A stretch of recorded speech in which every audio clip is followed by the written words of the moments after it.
afternoon. Welcome to the Thurston County Board of County Commissioners Budget Work Sessions. We're on our afternoon session for Wednesday, October 6, 2021. It's 1:35 p.m. My name is Ty Menzer, Chair of the Board. To my left is the Vice Chair, Commissioner Gary Edwards. To my right is Commissioner Carolina Mejia. We have County Manager Ramiro Chavez and Assistant County Manager Robin Campbell here with us. We have three presentations that will be part of this segment. Thurston County YouTube channel will have this live streamed as well as archived for review by the public. Today's presentations this afternoon's are Commissioner's Office, Non-Departmental, and other funds. Some sort of a little bit technical pieces of county government, and Robin will explain all of that as we go through. But we'll start with Commissioner's Office, and we're here from 1:30 to 4:15 with 15-minute breaks between segments, but we'll stay on this video, so you can just stay tuned, and we'll be right back after the various breaks, finishing up hopefully around 4:15. Great. So this afternoon, Commissioners, we are going to look at the funds that the board administers directly. We'll see the budget for the Commissioner's Office specifically. We'll look at non-departmental and all of the things that non-departmental covers, and then other funds are the other funds that fall under the administration of the board. I really want to thank right now Denise Doty and Patty Rosetto. They do a ton of the finance work for the Commissioner's Office, and they did a lot of work to prepare the documents that you'll see this afternoon. So in addition to helping everyone across the county, they have prepared the work for our office, and I really do appreciate that a lot.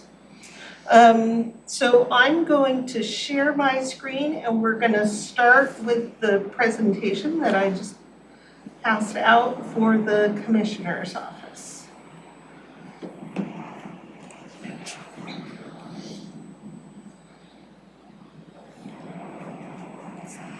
PowerPoint goes up, and then let's see if it'll do this to see what I'm doing. So I'm going to hand it over to Ramiro. Good afternoon, Commissioners. Ramiro Chavez, County Manager. And this afternoon, Robin and I are going to tag team and present to you the Commissioner's Office budget. So as a matter of introduction, the Commissioner's Office functions is obviously the Board of County Commissioners, the Board of Health, as well as the Transportation Benefit District. Those are the main core functions you as elected officials serve. Also, the Commissioner's Office provides a county-wide leadership, which is you provide the legislative branch of county government, provide a strategic direction, and through the county manager that serves as an executive branch, oversees the department that is assigned to the county manager. And as a result, we oversee on your behalf the day-to-day operations of county government. You're also responsible for the larger portions of the function, which is this process that we're going through, is the countywide budget and countywide budget development. And that's where we have the fiscal office, which Robin leads that, and the many different roles that she performs. Develop and monitor budgets on all county funds, manage the non-departmental and other funds, which we'll touch base later today. And certainly you set policy and procedures for all of us to follow. You have taken a very proactive approach in emphasizing economic development, law and justice coordination, countywide equity and inclusion, and countywide public information office. I believe you have been key in implementing those larger strategies. The overall objective of the Commissioner's Office: sustain and enhance safe, healthy, diverse, and vital communities. And that just about encompasses the overall umbrella of the functions of this office. Go ahead. So the Commissioner's Office budget is broken into two major parts. First, we have the Commissioner's Office itself, and even that is broken down further. So you see the Commissioner's Office, which is tagged as Department 3 in the county, that has an annual budget of a lot more money than someone would expect. For the office itself, the 17 staff in your office, the budget is around $3 million. But in addition to that are all these other funds that we look at. In your office budget, that core office budget, the major driver is personnel. Of the 3 million, about, as you can see, 2.3, almost 3 million is staff. And then we have very low other types of costs, like we pay for the copy machine, we have supplies like any other office or department, but really the Commissioner's Office is driven by staff costs. All of these other funds are what we're going to review this afternoon. So I'm not going to spend a lot of time on these, but what you see here is each of the funds under the board's direct control are being managed in a way that is sustainable and have healthy fund balances in the long run. Again, I'm not going to go into each one of these because we're going to go through them in depth later today. I will say at this time, it is in these other funds that I encourage you to take a hard look at the fund balance and ask a lot of questions, because I think there are opportunities for you to do some incredible things when you look at these other funds. Robin, could you just as you leaving this, how many FTEs did we have in 2020? Got it, or 21? Oh, I'm sorry, I left that blank. I'd have to take a look at 2020. It was probably 16 FTEs. Okay, I'm just trying to get a sense of progression of how. There's growth of FTEs. So in 21, we added who did we add this year? Leah? We are Leah, Nicole. and we are Nicole, and also Brandy halftime. Okay, well, maybe if you find that at a later date. Yep. Okay. We'll get you the right numbers. On the FTEs, I'm sorry, Commissioner, that those aren't in there right. So lots of other funds. You'll notice the detention sales tax, Fund 1100, has a little asterisk. That is because it is one of the funds that has a direct appropriation from it. So even though the Commissioner's Office administers that fund, there are 3 offices and departments that spend out of that fund, actually 3 offices. The Commissioner's Office spends out of that fund, and you also appropriate funding to the Sheriff Corrections and to juvenile detention. So the full 14.6 million in expenditures is going to be spent across 3 offices. It's not all included in the 102 million that you see above. It's just a side note. Are we going to talk about them separate? Yeah, we'll review the financial plans later on for you to talk about. Yep, we'll get into them in depth. Okay, I was about to ask, like, what does it cover Oh, specifically? we'll get to each of Okay. these in depth. And that includes 1,300? Yep, Okay, because I don't ever remember talking about that one before. we will look at all of those in detail later today. Okay. All right, so as you can see, you have quite a few funds. That's why I have the whole afternoon just for the commissioners. So I'm going to toss it back to you, Romero, to talk about the challenges. Yeah, thank you. If anything, the last 18 months has given us an indication that nothing is static. And we'll continue to, respond to lingering effects of COVID-19, including managing all the costs and funds associated with that response. Early in the year, in March, I'm speaking for myself, I really thought there probably was a light at the end of the tunnel. I didn't realize there was a train coming. And that's where we are. We continue to respond to that emergency, Just to give an idea, we just signed an extension of the isolation and quarantine hotel that we use, and we'll continue to provide services in response to the COVID-19. I sure hope that at some point we'll be in the position to reassess what we have done, but we're not there yet as this pandemic continues to evolve. You have discussions related to House Bill 1152, and that is the composition of the Board of Health as dictated by state law. You have made some initial conversations that perhaps you want to rotate, elected official from the cities. And yet another series of conversations needs to occur as to how that board needs to be put in place. Then what is the new normal? The new normal in terms of services, workforce, budget, and post-pandemic world. I keep using this analogy of we're flying an airplane at this point. When the pandemic hit us, we took off on this plane, unbeknown to us, where the destination will be. And we don't know what the destination will be yet, but we know that at some point we're going to be landing. I think we're going to be landing at a different airport. And the different airport is going to have totally different dynamics, it's going to have totally different perspectives, it's going to have totally different circulation and everything else. And that is really what the new normal will be. I think it will require us all, you as elected officials, or we as a staff, to be mindful, to be open-minded in a way, and see how all that fits into place into the new normal. One of the biggest challenges, and we had a long discussion yesterday, is meet the community expectations for affordable housing and homelessness.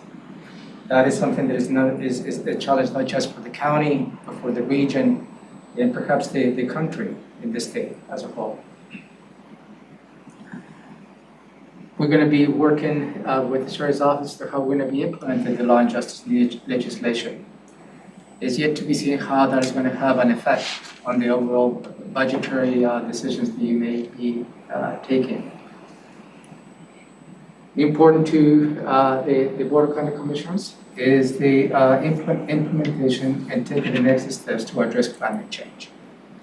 You discussed this morning electric vehicles, charging stations, and Commissioner Mason serves on the board and is proactively working as to how that implementation plan should be. And on this, you will have some options for you to consider how to fund some of the strategies next year. We'll continue to update the land use and other regulations that we have. That has been, I believe, a paramount objective of the board. And we'll continue to find ways to how we can get to the point of giving you back some recommendations as to how we can update the land use and other regulations associated with the permitting process. Meet county space needs in managing facilities. Long conversation yesterday about what the space needs are. Long conversation on the space needs for the last 3-4 years. And that will continue to be one of the challenges we're going to be facing here moving forward. The challenges, I appreciate you considering funding a temporary position to embrace diversity and awareness in all county actions. And I think before we can start looking into the community, we need to look ourselves in the mirror as to how we exercise diversity in all the county actions that we have. And support the regional approach to regional issues. I believe the county has taken an active role, a leadership role at the regional level. I believe that will continue to be part of the county's next steps. With all your leadership and help, I believe they will continue to show leadership at the regional level. We'll continue to work on that. But it's not going to be easy. It's going to be very challenging. So no small tasks ahead of the board in the coming year. Everything, big issues that are things to really dig in and work on. So here are the policy level proposals specifically for the Commissioner's Office. And you have your sheet in the binder. And I'm going to These are not in the same order as in the sheet. I took a shot at what a priority order might be, but you can certainly, this is your budget, so you need to change them as you see fit. The first item is to implement a racial equity plan. This is mainly a placeholder. It was one of the items that was developed in your whiteboard exercise when you talked about the priorities of the board. So we put in $50,000 per year as a placeholder to execute the plan. Once we figure out exactly how to move forward on that, if the board is interested in funding this, it might be a little more, it might be a little less, and it might be an FTE. So those are some of the choices you have for B0319. Romero, would you like to say something more about that one? Yeah, and again, I really appreciate the board supporting this temporary position that we're currently working on. One of her main objectives is going to be to develop this plan, the racial equity plan. And that is going to be hopefully completed in the next few months. And at that point, we'll engage the board and see where you like to go with the implementation of that plan. And I believe this request is an attempt to be a little bit ahead of potential options that the board may have in implementing elements of that racial equity plan. Let me ask you a question on that, Romero. What's wrong today that we need to fix? So that is the big question. And I can probably answer that question. There is not any specific issue that we need to address. There is not any specific number that we need to achieve. I believe what we need to do is looking at the system itself. In the system itself, whether we have bias or not in everything that we do or we don't do. And the bias does not necessarily have to be intentional. Sometimes the bias just comes natural to all of us. And all of us have bias. And the result of those biases that we have, the minority groups are taking the full front. Because as a society as a whole, we have, over the years and over the decades, we have taken actions that have taken they have provided a total disparity between the minority and the rest of the society. So answering your question, I don't have a number that we need to achieve. I don't have for you a specific problem that we need to solve.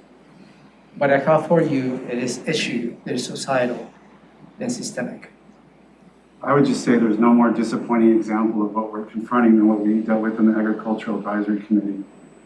The board appointed a BIPOC member to an all-white committee, and we immediately had the chair making racist statements. That's just one example. Okay. There's thousands and thousands, and this is what we're up against, and it's going to take an active effort for us to set the standard and try to work on these things. It's not easy, but my question was, is Nicole's position funded for another, I thought she was funded for... Through the end of December 2022. Okay, that's what I thought. So we went a year and a half out. And if Robin is correct in thinking that an FTE might be involved, it would be after that point. We wouldn't be adding to Nicole, I don't think. So you put an end date on that position, but we are absorbing the cost. Mm-hmm. So we'll see how far we can absorb. So this year we can absorb that. Commissioner Mejia, sorry. The way I see it as is, to answer Commissioner Edwards' question, I feel like that's kind of the direction also where several grants are headed. I think the biggest example is the JAG grant from the Sheriff's Office, where we didn't have an EOP with the guidelines that they needed specifically, and like we're paying the consequence for that now, right? Because we didn't have that equal employment opportunity policy in place, and it was not implemented.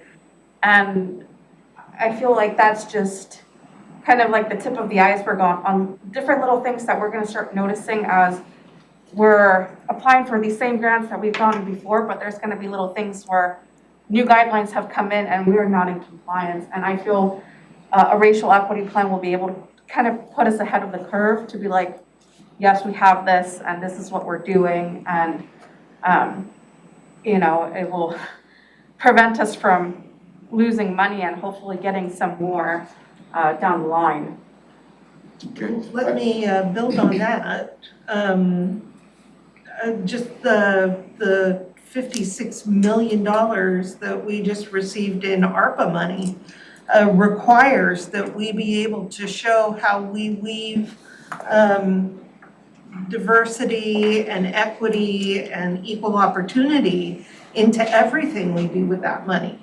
The HCP, I was told that the regional director had to talk to the Department of Interior. Administration's changed, but right now, he had to answer questions about how our HCP was designed to enhance equity and across the community, through the whole county, and he had to think well on his feet, because that's not exactly what the HCP is designed to tackle, but Right.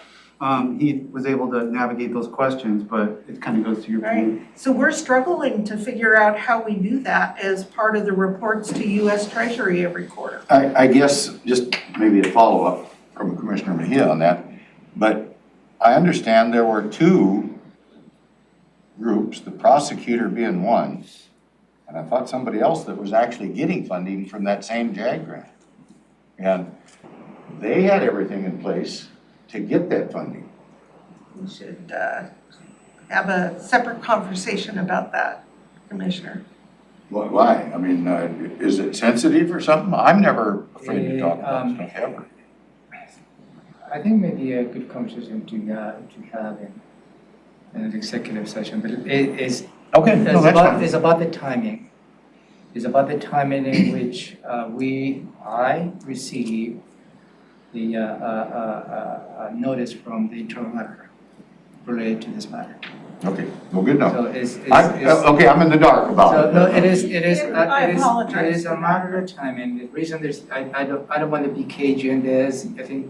I think it may be worth an executive session. I'm not objecting to anything we're doing here, I just Right, want right. to, what I'm trying to If fix. there's something you need to know. Yeah. Because this is That's a fair. valid question, but there's a reason behind that, Okay, okay? Okay. Right. I don't want to expose the county at this point if I Okay. make statements Very in good. public. okay, good enough. So there are a lot of fronts where we're being asked about this, and that's one of the reasons that I put it as the #1 priority for our office. We need to solve this for the county. And also, if I may, they must do the new requirements they have to meet versus what we shall do.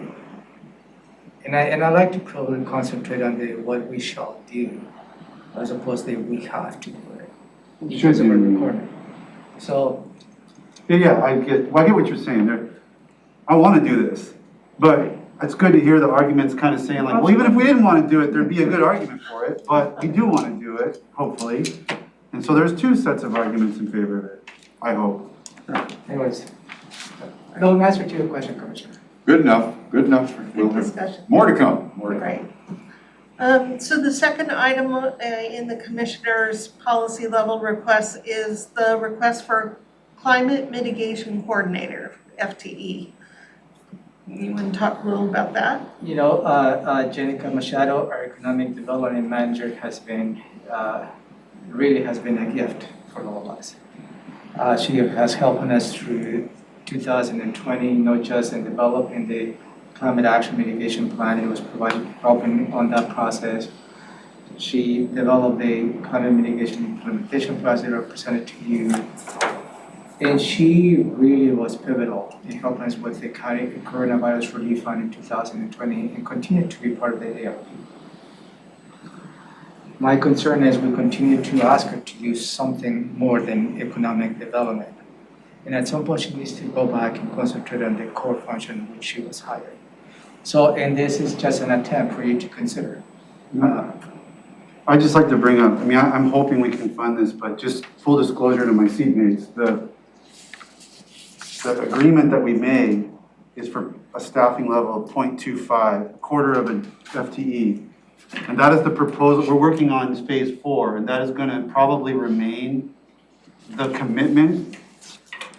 So I just wanna say that, although Jenica went through the plan and said, I think in order to implement the plan, we're gonna need this position. So, you know, I just wanted to be full disclosure. I think we have to, you know, because of our commitment to the plan, we have to come up with a 0.25, whether it's Jenica or somebody else reallocated or somebody new. Jenica and I have talked numerous times about, you know, should it be her? And I think we all agree it shouldn't be. So to me, that's like an absolute commitment. And then, if, you know, can we go further and actually get the staffing to actually do the implementation in the way that Jenica analyzed the different actions? I think that's for the board to consider. But I just wanted to share that 0.25 is our current commitment, and based on the discussions we've had, preliminary discussions on the draft of the next phase, it will probably remain a floor of 0.25's worth of staff commitment to maintain participation in the plan. So that's, just wanted to put that on the table. You know, just as for the history of that, when Josh first came here, he was going around putting more efficient lights in, or I don't know that that's what he was doing. Sustainability was his. Sustainability coordinator, right? Yeah, something like that. We don't have that position anymore. And so, could that type of an activity be tied in with? I don't think he changed the bulbs. I think he said, hey, this group of bulbs needs to be changed, or whatever. And that will equate to a certain, I mean, we don't even have thermopane windows. That's what I always got to kick out, you know? So maybe that's a piece of it. Yeah, no, I think that's right. Okay, good, I'm good. All right. The next item is to fund the land purchase from the Conservation Futures Fund. And this is a request that would be in addition to the amount that the board has committed in the Habitat Conservation Plan. And you'll see more about this when we review the Conservation Futures Fund. But it's $1 million per year for the first 2 years to secure the land that we're gonna sell them for mitigation credits. But that's from the money that's already been stockpiled, right? Yes, yeah, it's coming out of fund balance. Okay, yeah. Conservation Futures. That was And the you'll plan s- all the time, the whole time. It is exactly what Yeah, the plan has because been. The board took an action to have 50% to go to this effort on the overall. That's going revenues. forward money though. Right. Right. And the other 50% on the grants that you may consider initially. Yep. You'll notice in these slides, off to the right of the money, I've put the fund that the item would come out of. So the first two would be out of general fund, and then the third item is out of Conservation Futures. There is a recommendation, and again, we'll talk more about this when we look at the fund, in the LTAC fund, also called the Stadium and Convention Art Center, that's Art the. Center, that okay. is the legal name of this fund in state law. Okay, that's why I didn't recognize it, because all- we probably call it LTAC. All things that the county does is established by the state. So the LTAC fund is what we call it more often, and you'll see we have a substantial fund balance in that fund, substantial for the fund. And I'm recommending that you start to spend it down in ways that could benefit the community. This sector was very hard hit. Can I ask more information on, like, who would manage? Sorry, I had to sneeze and it just. But who would manage, for the grants? Which staff member would it fall on? So for the LTAC, right now I have Katie. Okay. We didn't have a grant process for the last 3 years because of the pandemic, obviously no. So moving 2022, we're lining up to issue the grants. You will see a proposal But eventually, I would like to probably see Jenica to take over when she has the time. So that really aligns with economic development. Did I answer your question, Commissioner? Yes. And where is this one here? So it is in the, it's part of the stadium convention and Okay. parts, it's part of this. Perfect. And again, you'll see it when we look at the financial plan in detail. The next item, BO313, is for additional funding for historic preservation grants and projects. Again, when we look at the fund, you'll see that there is fund balance there. And we'll talk more about that then, but again, I'm recommending to you that you spend down the fund balance. That is where you can explore with your teammates, Commissioner Mejia, the option of supporting the town water, what is Brewery Park, Brewery Park Brewery Visitor Park. Center. Yeah, that one, visitor center. Yep. This And- may be the funding the board may consider. And which one is that fund? The historic So preservation. that's gonna grant. be the Historic Preservation Fund. We'll be looking at all of these funds in detail this afternoon. Should we not score these then till this afternoon? That would be a good strategy. I'm just looking here on B0319, racial equity. Where's that at on here, on our scorecard? Is it on there? Yeah, I think it is. I think it's on the back of page 1. Yep. Page number 4, Yeah. top of page 2. Item 4. Here's 4, You're on page, page 2. Item 4. See that Yes. top Yep, line? yep. Commissioner, Got it. There it just a is. reminder, when we go through the, reviewing the different funds, please don't feel the urge to make budget decisions. This is just the introduction of it. Right. just buckets. Okay. So there we go. And the Historic Journal, we have a request to have ongoing funding for the Historic Journal to be produced every year. Rather than them coming in the way they often do mid-year saying, hey, we'd like to have permission to produce another iteration of the journal, just put the funding in the budget. It could be there for them. And then, so this historic preservation is, it's just, all this is saying is there's capacity to increase. We're not saying it's for one thing or another. It's just to say, let's just increase the capacity for grants to be allocated. On BO13, yes. Yeah. Increased capacity for you to hand the money out. On B0312 would be specific for the journal. Yeah, the journal I understand, but I was just, I was looking at this one if we were trying to, because in the, what do you call this? The cheat sheet. Okay. I call it a On the cheat cheat sheet. sheet, it's specifically talking about a kiosk at the rack, and I thought that I wanted to kind of clarify, are we funding a kiosk project at the rack, or we're just saying that's an example of a kind of project that could apply for these additional $30,000 that we would be opening up? Oh, there's all kinds of things going on that these are possibilities. And where does that come from? I mean, who proposes those possibilities? Well, they all get proposed through a process that the board authorizes. And staff bring you the it's reviewed by the Historic Preservation Committee. They bring you a prioritized list. The board selects from the list, usually the top however many.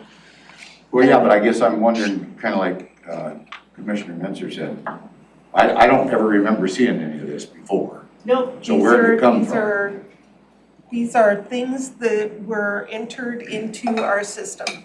Yeah, but I know, but somebody has to make a proposal So about something. you have, in the past, the board has taken an action awarding contracts, You know? grants out of this. For Right. instance, in the Tenino pool was one good example. Some photographic stuff, I remember we Yeah, did for them. so all that is when staff is with your direction issues grant opportunities, then you get grant proposals. As Robin has stated, the Historic Preservation Commission reviews those proposals. So that's where this came from, is from the historic preservation folks? Yeah, like We who would wrote have this up? gotten this Who- from the, Who put wrote this this up together? and Staff. specifically identified RAC? Yeah. I would have to look at the thing and see. I mean, who I'm wrote it. not complaining, I'm just trying to figure out how does something get on here if it's up to us and say there is a, we have a historic commission. Right, So did they present this to somebody that this is maybe a little bit of their wish list? I don't know, I'm trying to figure that out. these are just concepts. I don't know who entered this information Is that, into is the all of budget it system. concepts on this but whole? It's just You're that not whole thing? locked into, for this particular one, B0313, Uh-huh. what we're suggesting is you increase the amount of appropriation so the board can select more things to fund. We're not suggesting that you fund these specific things. Oh, okay. These are examples of things that are These are just out examples. in the community. Yeah, that was my yes. question, is like, was this motivated by, hey, we want to do this RAC thing, so let's bump it up this year to get this project done? Or was it more like, let's just bump it up because we have capacity, and here's the kind of things you could fund? You know what I'm saying? Like, what was the motivation for this ask is where I was headed, and it sounds like it's the latter. It's gotta go through the process. And- You're not locked into any of this. Because I'm sorry. No, I'm just gonna ask how much was When in the you're fund. taking an action on this during budget process, you're not awarding any specific awards. No, but I was just trying to figure out, somebody's gotta plant a seed somewhere to get something done. Yeah, Yeah, Is that it? yeah. That's all I'm asking. Somebody may be planting a seed here, and Yeah. it looks like it came from the Historic Commission. And if it did, great. Yeah. I mean, I have no problem with it. But Yeah. the other piece of that question is, so we're talking about $30,000. How much is in that fund? Oh, We're we'll gonna look at note that this in detail in detail. about an hour. Yep. That makes it kinda hard as we're going along for me. I wish each fund, we could say, well, there's $72,000 in there. It So just, let's I don't see. know, just, I'm trying to keep it all together, kinda. There's As we're going along. currently, in the Historic Preservation Fund, there is, the beginning fund balance will be around $210,000. And with the proposed increases that we put in policy level, we would spend over the course of 2 years, $227,000 with an ending fund balance of $136,000. Okay. It's right here. Yeah, well, no, that's fine, it's just going back and forth, back and forth. How come it can't just be there? It just makes Right it- here. I'm always looking for simple, All right, here we because go. I have limited capacity and I realize that, so. So where are we now? We finished the journal. Is that it? Yep, that's all for the commissioner's office. And eventually, we're gonna put a grade on here, we're gonna grade it, right, teacher? Yep, But I've But got- not right now, What about this thing about trial court improvement? yeah, I had a question on that myself. Item 7, then item 8 and 9. Oh, that is a request, sorry, that's something that could have been grayed. strike it. Because item number 7, I'm making sure I'm not missing anything. Item number 7 on your cheat sheet is a request from Superior Court to spend additional money for a 5th courtroom at the FJC. So you'll hear more about that from Superior Court. Yep, when they do their presentation. So how come it's in our thing? Because we Because it manage the hits fund. general fund in the trial court improvement fund, and Okay. and you manage that Which is And fund. I got another question for you. If they're gonna do something like that, if that's a proposal they wanna do, whatever it is, I know we can always use a new court, but can't we use, that's gonna be kind of like a one-time cost to remodel or fix. So how about CARES money? Why couldn't CARES money? We need more space, social distancing, jury selection, we need all that. Why do we have to take that out of general fund when we maybe could take that out of a different fund and save general fund because we're always short general fund?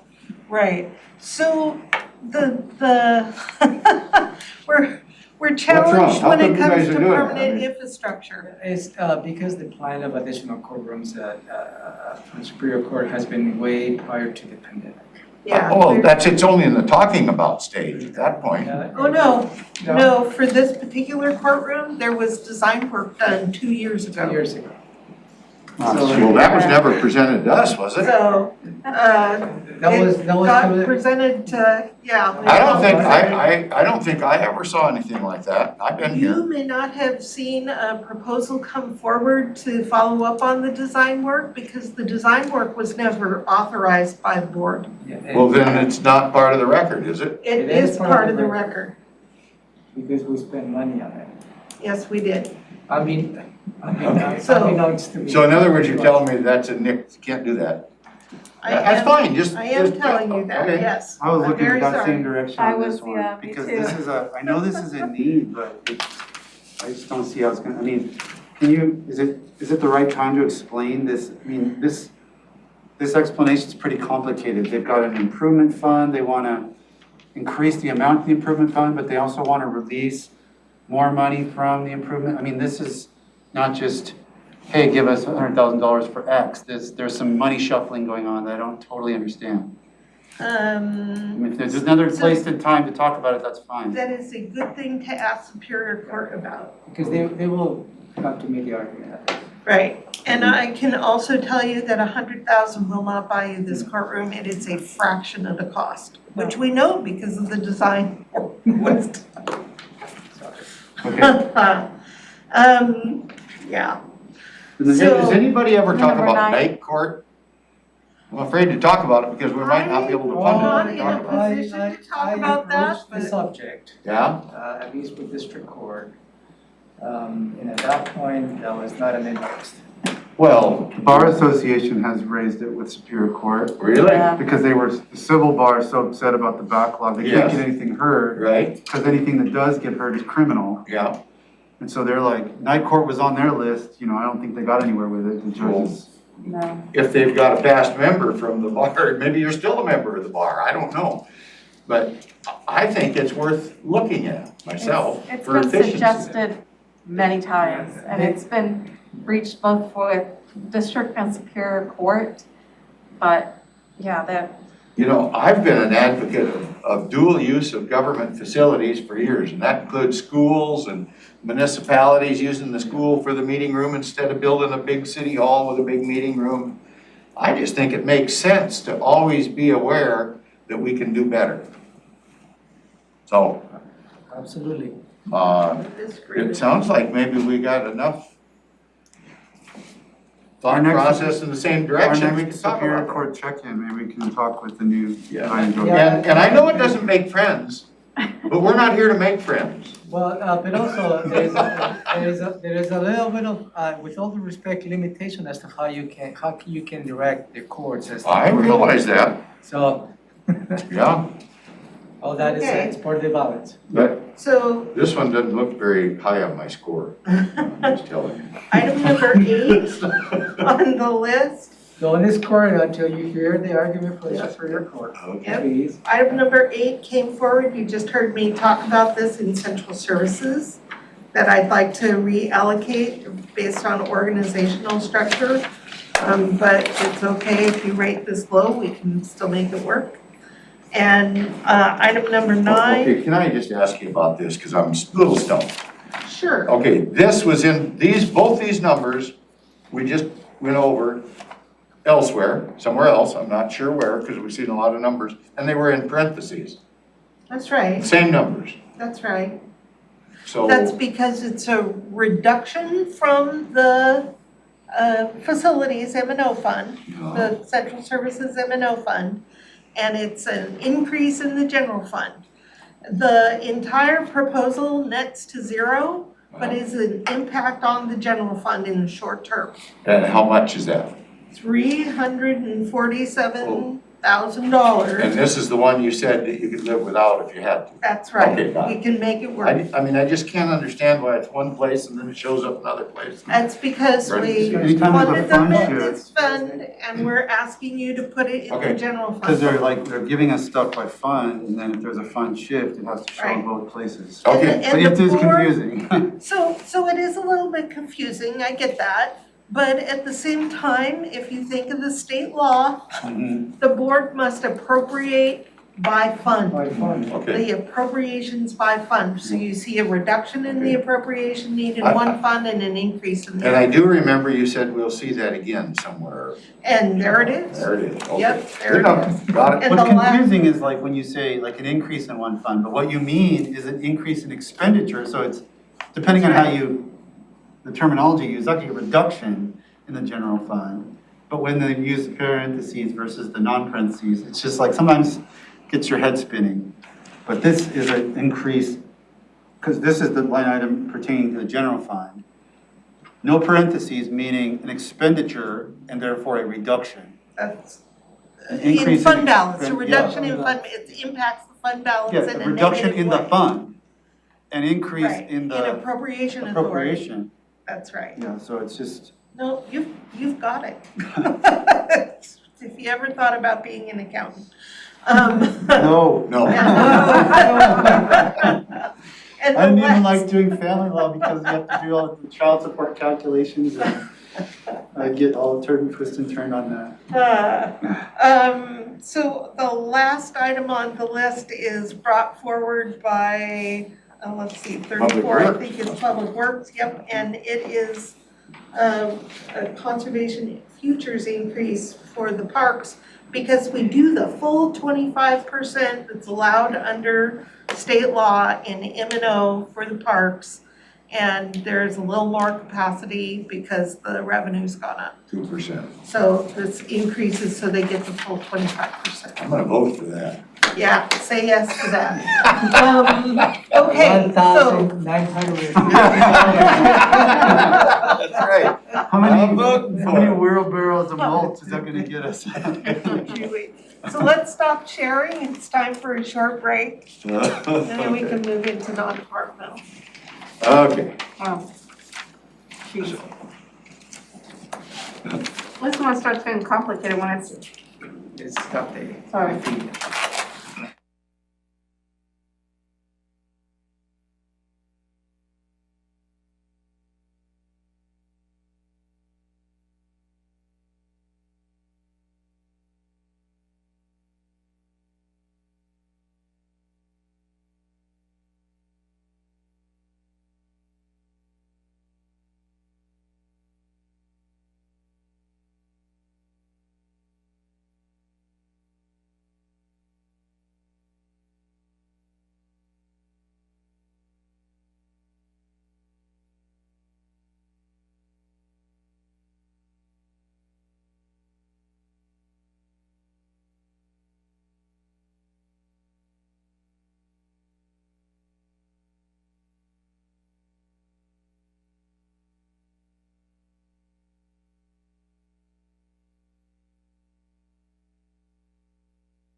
2:34 PM, we're back to pick up with the Board of County Commissioners budget work session. Finished item 1, Commissioner's Office, moving on to item 2, non-departmental, slated till 3:15, then we'll have another break and then pick up with other funds at 3:30. So, Dr. Allen. Great. Before I launch into non-departmental, I do want to go backwards to the Commissioner's Office and not answer Commissioner Edwards' question because I don't have the number of FTEs from 2020, but to just mention that the number of FTEs in the 2021 budget is the number of FTEs the board originally approved at the time the budget was adopted. Since you adopted this budget, we added, 2, 3, the equity position, we added the part-time position at the front desk, we added the criminal, yep. Also the ARP senior. That's right, thank you, that was the third position, the financial analyst for ARPA. And so really, 3.5 positions were added since this budget was adopted in 2021. And in 2022, you'll see that we only asked for 1 additional FTE in all of those requests. So I'm just trying to clarify, we still need to get you what the number of FTEs were in 2020, but I wanted to clarify this. It's not that important, I guess, to me about the number, but on the front desk position, did we eliminate, I mean, because La Bonita retired, Amy took the clerk. Did we eliminate the front desk position? No, we converted it into part-time. Yeah, so that's a That's a reduction, not an addition. Is it adequate is my question for service to the public? I think we're still working through that process. Good question. Give us some time to assess that. Okay. That is a good question. There we go. All right, non-departmental, we're up. So the non-departmental budget is 100% general fund. There are no other funds that are managed under non-departmental. And in your binder, under the non-departmental tab, there is a document that looks like this. And I'm not gonna put it on the screen, and I know the print's super small. No, I'm only laughing because my first year on the board, nobody kind of knew what was in here, and we went, I'm just saying this for Commissioner Mejia, like, we went meticulously through this That's what I'm at least twice. Uh-huh, And I'm about to do it again. so, all right, Because, just so we know, because it's such a grab bag of No, stuff. and do that need is to good- know. It's good to go through it line item by line item because there seems to be a perception there is a slush fund for the commissioners, Right. which it isn't. yes, we get that all the time, especially from the other electeds. You will hear them say, well, I can't dip into non-departmental, or I don't have a slush fund. We're like the board. The board does not have a slush fund. This fund is intended, non-departmental is intended to fund things of countywide impact All umbrella. and those things that are for our external partners.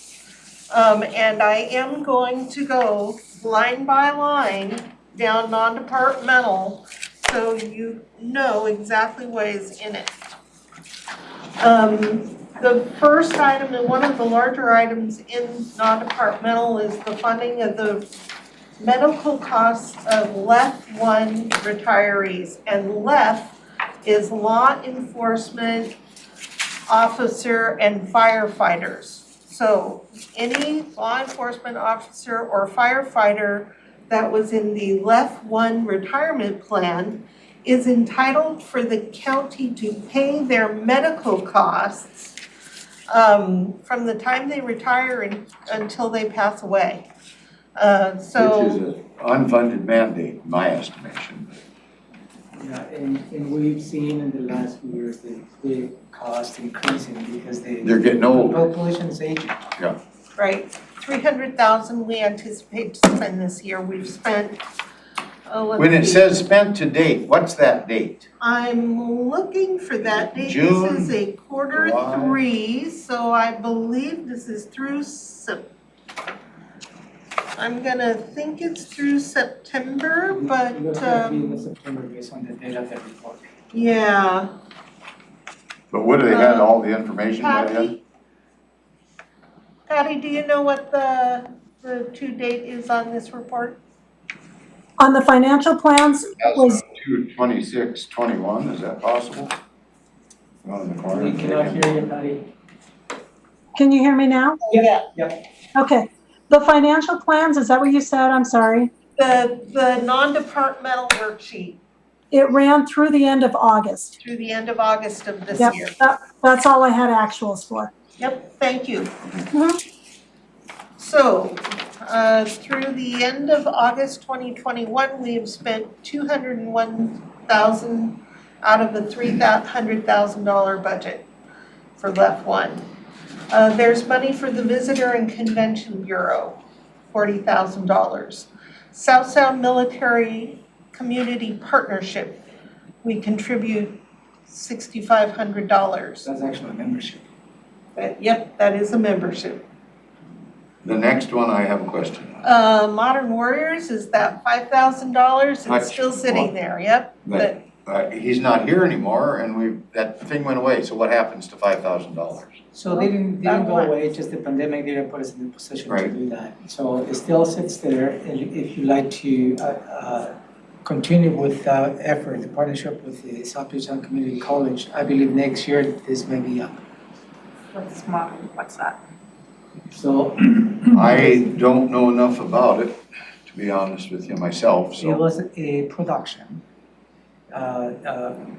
generated by veterans.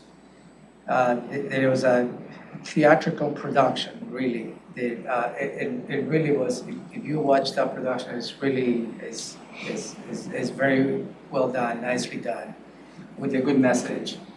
And at that time, Commissioner Hutchins, argued for us to partner with the college, and the college was already secure the individual who performs, and the pandemic hit, never materialized. Was it meant for PTSD people to deal with their devil or whatever? Something like that? Your words, no mine, but Yeah. I think along those lines. Okay, I didn't know very much about it, so. So if we don't spend it, the appropriation will lapse and the money will remain in the general fund available to the board to spend in At a some different point. way. If something happens. Yep. Okay, good enough. Yep. There's funding here for the climate mitigation plan, and in the 2022 budget, what we've done is taken the amount that we think won't be spent this year and rolled it into next year. So will that be able to be utilized for that FTE position that we're talking about? This This is is- a one-time, and the FTE is an ongoing.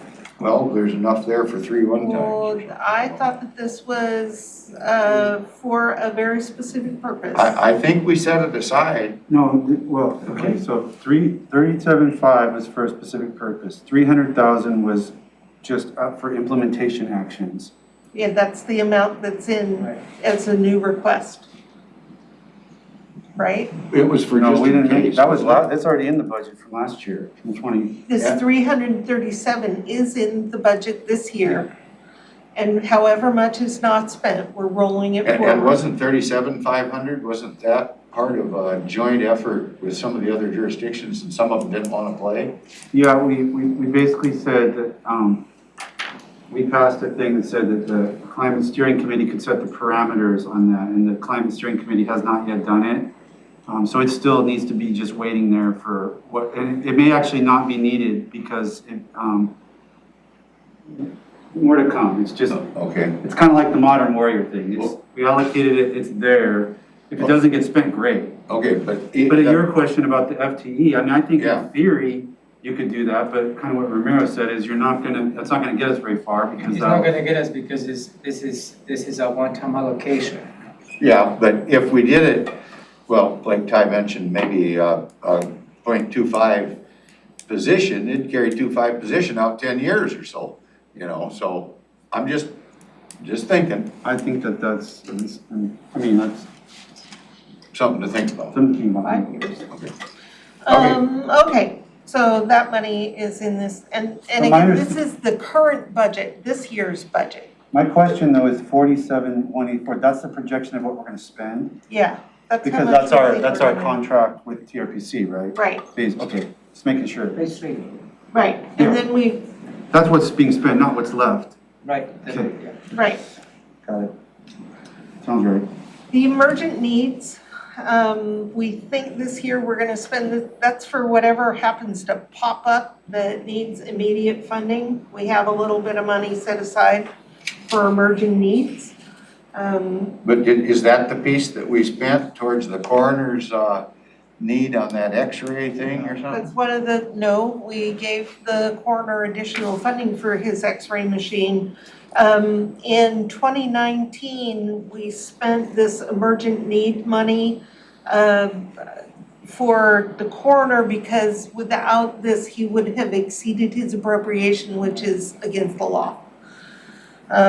So the board covered certain costs Okay. to keep him within appropriation. Couldn't tie that to the CARES Act, huh? Right, one year we got a bill, an unexpected bill from the auditor for voter registration. We paid it out of this emergent need money because it was a countywide item. County legislative advocacy is a euphemism for your lobbyist. Yep. And I think it was money well spent, yeah. Absolutely. She has done a fabulous job, and in fact, she'll be joining us next Thursday on the planning session. Item, Can I ask something here though? I'm getting confused between things in here that are just like in a fund, like previously allocated money versus something that you're like at the top, it says fiscal year 2021 budget. right, this is the budget for 2021. All of these items are the budget for 2021. But And what's left is gonna roll over to 2022? Not necessarily, most of this will lapse. Items that the board authorized as a one-time for a specific project, like the climate mitigation money, anything that's not spent there, staff has estimated how much will be left, rolled it into next year, because it's for a very specific purpose that doesn't recognize year end, if you will. But That it's like, there for that use specifically? that's right. Okay. The money for the dispute resolution, for example, $11,000, that's part of your base. There's another 11,000 in '22, there's 11,000 in '23. Should you want to increase that, we'd need to know, but we've got 11,000 sitting there. It's not rolling over whatever's left of that $11,000.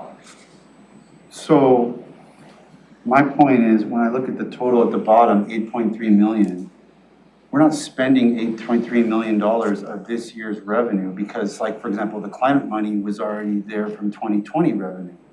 It's being rolled over. So this is not maybe this is just a number I should ignore, but when I look down and go, oh my gosh, we're spending $8.3 million of our 2021 budget, because that's what it's labeled at the top, is going toward all of these things. No, it's not true.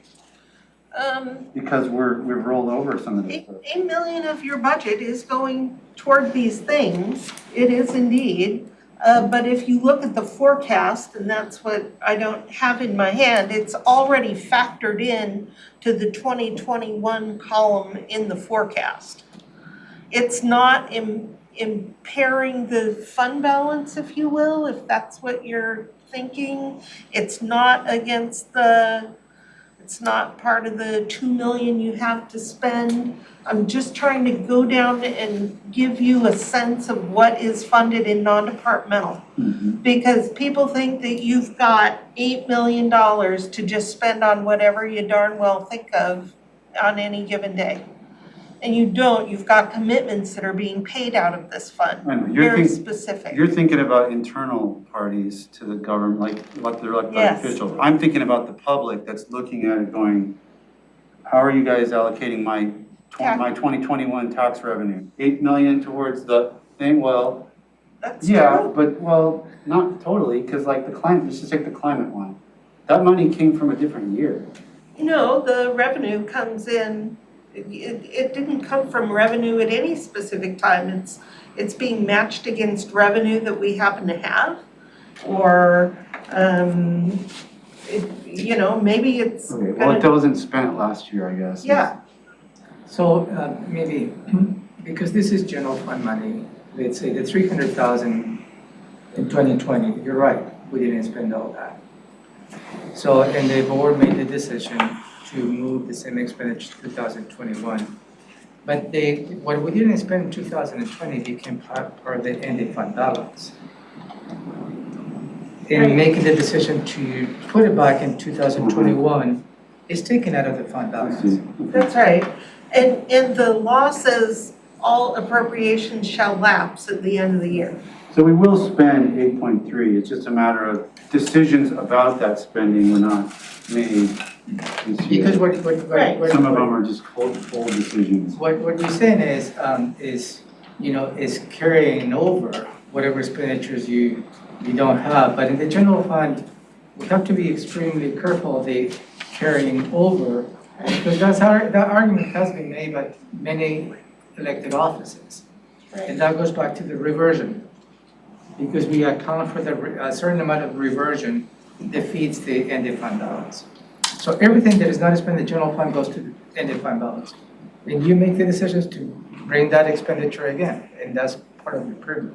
Right, and part of what we talked about when we talked about the budget process is allowing, in a midterm amendment, allowing offices and departments to come in and say, hey, I started this, I didn't finish it, and getting authority to roll things over. Because we don't do that, because the law says the appropriation shall lapse at the end of the year. So unless the board approves whatever's left out of this 300,000, it would not be available to spend next year. Okay. Where is it available if it's not? Well, it's in the ending fund Ending balance. fund balance. The money's sitting in the ending fund balance. It's available to you to spend. But so that ending fund balance is available to you to spend as you see fit. You might not spend it on this.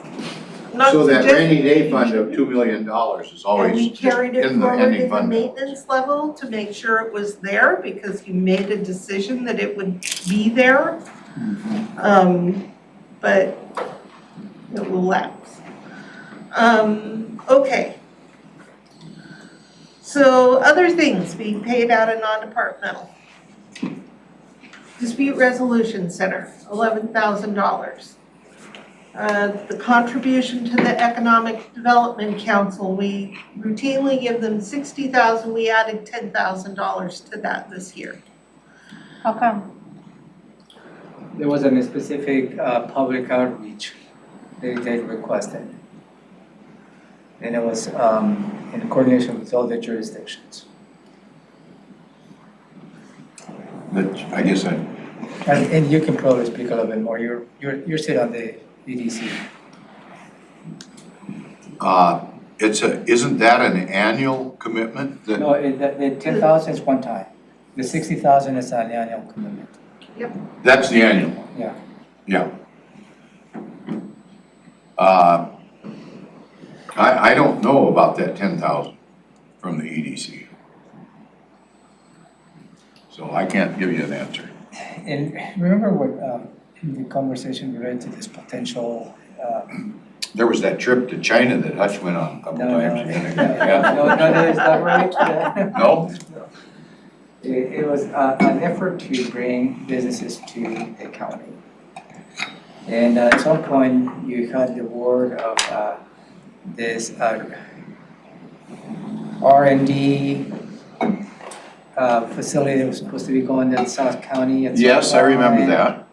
So all that is related to the additional business reach out, the EDC. And that was to entice them to come here? Yeah, and they requested an additional 10,000 this year, but it's only one time. The 60,000 is something the board has funded All along. all along. But why would we keep that 10,000 in there? That 10,000 is That was spent, the appropriation that was from this year. is spent. So we're not looking at the 2022 proposal right now. I'm going through the list that I have appropriated in 2021. So I have a question. Yes. It doesn't say that it's spent here, the 60 or the 10. Yeah, and Yeah. spent to date. It does. Where? It says. In the green The column. green Date, column, okay, there we go, spent just And then kidding. that's the, And no then more is we gonna have be things we're spent. only going Yeah. to spend 60,000. We're not gonna give them any more than we already have this year. That's maxed out. Right. So no variance there. Okay, I don't know. I don't have enough knowledge to comment on that. Okay. The commute trip reduction, the county is required again by law to take actions to actively attempt to reduce commute trips by employees. We spend about $250. You get I think pretty much every month you get a little email from Linda Pamplin where she says some fun little fact and aligns it with ride the bus. But now they're free to everybody, aren't you? Well, The that, bus is free, but we give incentives for people who Carpool. carpool, Oh. ride the bus, ride their bike. but you're right, because the previous expenditures was a lot higher because we used to pay Mhm. IT. Now since the Right. fares are free, this cost has decreased significantly. Because we were paying a year close to 9,000 for all the, give the employees a free pass for buses. Right. Okay, $250 we spend on that, but it comes out of non-departmental because it's a countywide expense. Employee recognition, we budgeted 10,000 this year for that. We generally spend the entire amount. We, in non-departmental, pay for dues for WASAC, Waco, NACO. The Office of Women and Minority Business Enterprises is paid every other year out of this fund. So $113,000 for dues. We have a small amount of money earmarked for lunches for large countywide meetings, things like swearing-in ceremonies. We don't spend very much out of that. We've spent $2,500 already to date, but we do earmark 7,000, and in a normal year without a pandemic, we spend that much. We set $1,000 aside for this room if we need to buy batteries or microphones or replace small equipment. There's $1,000 set aside. Sometimes we spend it. We don't think we will this year. We pay TCTV or TV Media is their new title. They're paid, the revenue that supports them is the franchise fees from which we get a substantial amount of money, about 1.7 million. But TC Media gets a percentage of those quarterly payments. So, and we're gonna engage the board on a larger conversation next year. Because you may recall, when we negotiated a franchise agreement with Comcast, they stopped subsidizing the rent where TC Media is currently located. And TC Media needs to vacate those premises by the end of next year, 2022. And by vacating that, they sought an office that is costing $270,000 a year to lease it. And they're expecting the jurisdictions to come up with that. I think with a proposal from the jurisdictions at this point is when you go with a request for proposals next year. And they can submit a proposal TC Media see other outlets as to how we can meet the requirements. Just to give you a perspective of what is coming. Tumwater was making noises about going to the state system, and did they do that? Yeah, as you remember, I suggested to take the brakes a little bit because as soon as one jurisdiction pulls out of this contract, the whole TC Media disappears. But I think we have to go through a process to determine what the level of service that we need as well as the other jurisdictions and whether TC Media meets the level of service or not. So that's the conversation that you will be engaged with next year. Heads up.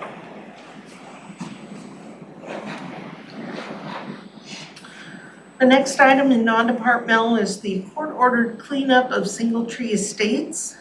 You had authorized $50,000, it only cost more like $20,000, so actually $30,000 will lapse unless the board authorizes cleanup of a different property. I thought we had The another one remaining- pending over at one of the schools. We're working with the Olympic School District. And my understanding is the Olympic School District is gonna step up and try to purchase that property. So then we'll determine what else that we need to do with it. I thought we were gonna have to take that same action to condemn it somehow through the court. And Do it no, I because it's think a nuisance. we took a different tack, Okay. a different approach on this. Okay, so you don't think we'll have to spend that? But we might have other properties Well, of similar nature. The rest will come. I mean, there's a lot of properties they might. Okay.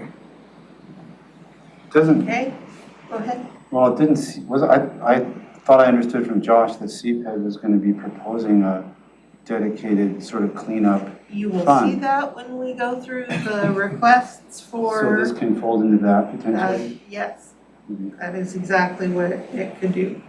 So point of clarification, the single tree estates, although that we spent $19,677 out of this particular allocation the board set aside, the total action is close to $35,000 because there's a lot of staff involvement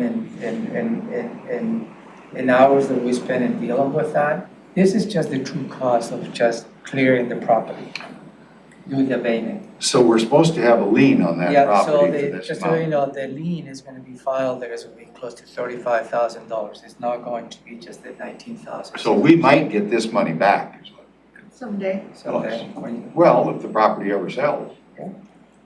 Yeah, I mean, if it ever sells, we'll get it. Yeah. Because it's a good piece of property. it took us 20 years on one. I know. You have to Exactly. be patient. I hope we're getting That's interest. the challenge with the mitigation fund. So next, we pay Kissinger and Fellman for Mr. Fellman to assist us with things like the Comcast contract, the rewrite of the wireless code, and other things. We will spend the full $30,000 this year, and actually the PAO has advised that we may need additional funding for Mr. Fellman. Not sure how much. Communications on line 19 is for things like FedEx. Occasionally, we need to send a package related to the bond payments. And we have to do that FedEx. So far this year, we've spent nothing because those statements, they have accepted email since COVID hit. We pay for updates to Muni code so that the county code online is up to date. That's $21,000 a year. We pay out of non-departmental the interfund charge for the closure of the old jail. And here's why. In Building 2, all of the utility costs need to be billed out because Central Services has to pay them. And it would be unfair to divide, say, the electricity costs. The electrical system serves the entire building. You can't turn it off just in the old jail. So we're paying for electric in the old jail, and it would be unfair to divide and allocate those costs between the sheriff and the court when they're the only two tenants and there is a ton of unused square footage. So we pay for the vacant space. The allocation for that vacant space is billed to non-departmental. That's all legal? Oh yeah, absolutely legal. There's not a tenant to bill it to. It's gotta be paid. Line 22 is the debt payment. This is your only debt that's paid out of general fund. It's for general obligation bonds issued in 2010 for the emergency center at Tilly and the 3400 building, which will soon be paid off. So that's $389,000 a year. And then we And have, that had something in it that we were not allowed to pay it off or something, right? that's right, it was uncallable, Yeah. a non-callable bond. Yeah, So how much do couldn't we pay owe, early. do you recall? Specifically on the No, 3400 just building? rough, just kind of rough, $1 million or $500,000. Again, specifically on the 3400 building, I would have to check. On the overall, On the this- 2010, Oh, Oh. how many more years Yeah. will this go out? because it's tied, it's not, Can- we don't have divided by buildings. Right, We're paying the, well, we're paying the yes, whole. I do actually, but, not on this paper, but I could get you the amount by building. It was a 2010 issue, it was probably a 20-year bond, So still, so still they a bought number of that years to though. go. Prior to 2006, Yeah, but we or you refinanced it. did a refinance. I'm Okay, sure we would have, that's why it would have been part of the 2010. I'll have to look, Commissioner, okay. to see how much longer we have on that. Then there's the 2021 bond payment, it's Let $25,000. me just interrupt you just 1 second. When, on that, is that REIT money going into that particular payoff or is it current expense? What's the money going into that amount on the 3400 building? it's 389,000. Yeah, That's the general fund. 389. General fund, It's out of 100%. general fund? This General fund. entire list is general fund, All, okay, everything here. was it ever contemplated or that's not a legal expenditure to use REIT or? If we had obligated REIT 1 at the time, we could have been using it, but the county chose not to. They chose to pay for that particular building out of the general fund. Okay, so if it gets paid off in 2 years, when it's gonna get paid off, but won't that free up about $400,000? Yeah, once it's For paid other off. stuff that's a continuing fund coming in, right? Right. Okay, And which is why, when you look at the forecast, when the bond's paid off, you see more money available to spend because the expenditures go down. that'd be nice to know, just, I mean, when it gets paid off. just Sure, I'm sure back that of our staff memory has bank. made a note of that to look that Okay. up for you. All right. So we get a charge in non-departmental along with everyone else for information technology. The charge, Is that, wait a minute, did we cover the 25,000 one? OT go bonds OT, on, operating transfer. 23. This is OT stands for operating transfer. This is a general obligation bond. And I will have to check exactly what that payment is for from the 2021. That's the recent bond for the, Yeah, that's the brand new one. for the, system, the- the IT. Right, but there was something else that we rolled in there. We did some refunds as well. Okay. So I'll have to see exactly what piece this is. Because the majority, the IT payments coming out of the large IT system reserve. It wouldn't be general fund. At least a portion of it, I guess. Right. 24 is the inter-fund charge for information technology. It's the share that this fund generates. DNR timber tax assessments, we have to pay our taxes, it comes out of this fund. The Boundary Review Board is paid from this fund. They don't cost quite $20,000 a year, but we pay TRPC when they bill us for administering this. And you are required by law to pay that out of the general fund, by the way. Legal advertising, it's expensive to advertise our budget in the newspapers, but we are required to do so, and so we reserve $7,000 a year for that. Here is the payment to animal services. It's just under $600,000. They'll pay out the entire amount, and actually will pay out a little more than we budgeted this year, because when the board contemplated the 2021 budget, you decided not to do the increase to full funding for animal services. And what I didn't do was to make sure that the increase just for the lower portion, still the bill was going up, I didn't get that into the budget. So we're actually gonna spend about $85,000 more than we had budgeted for that.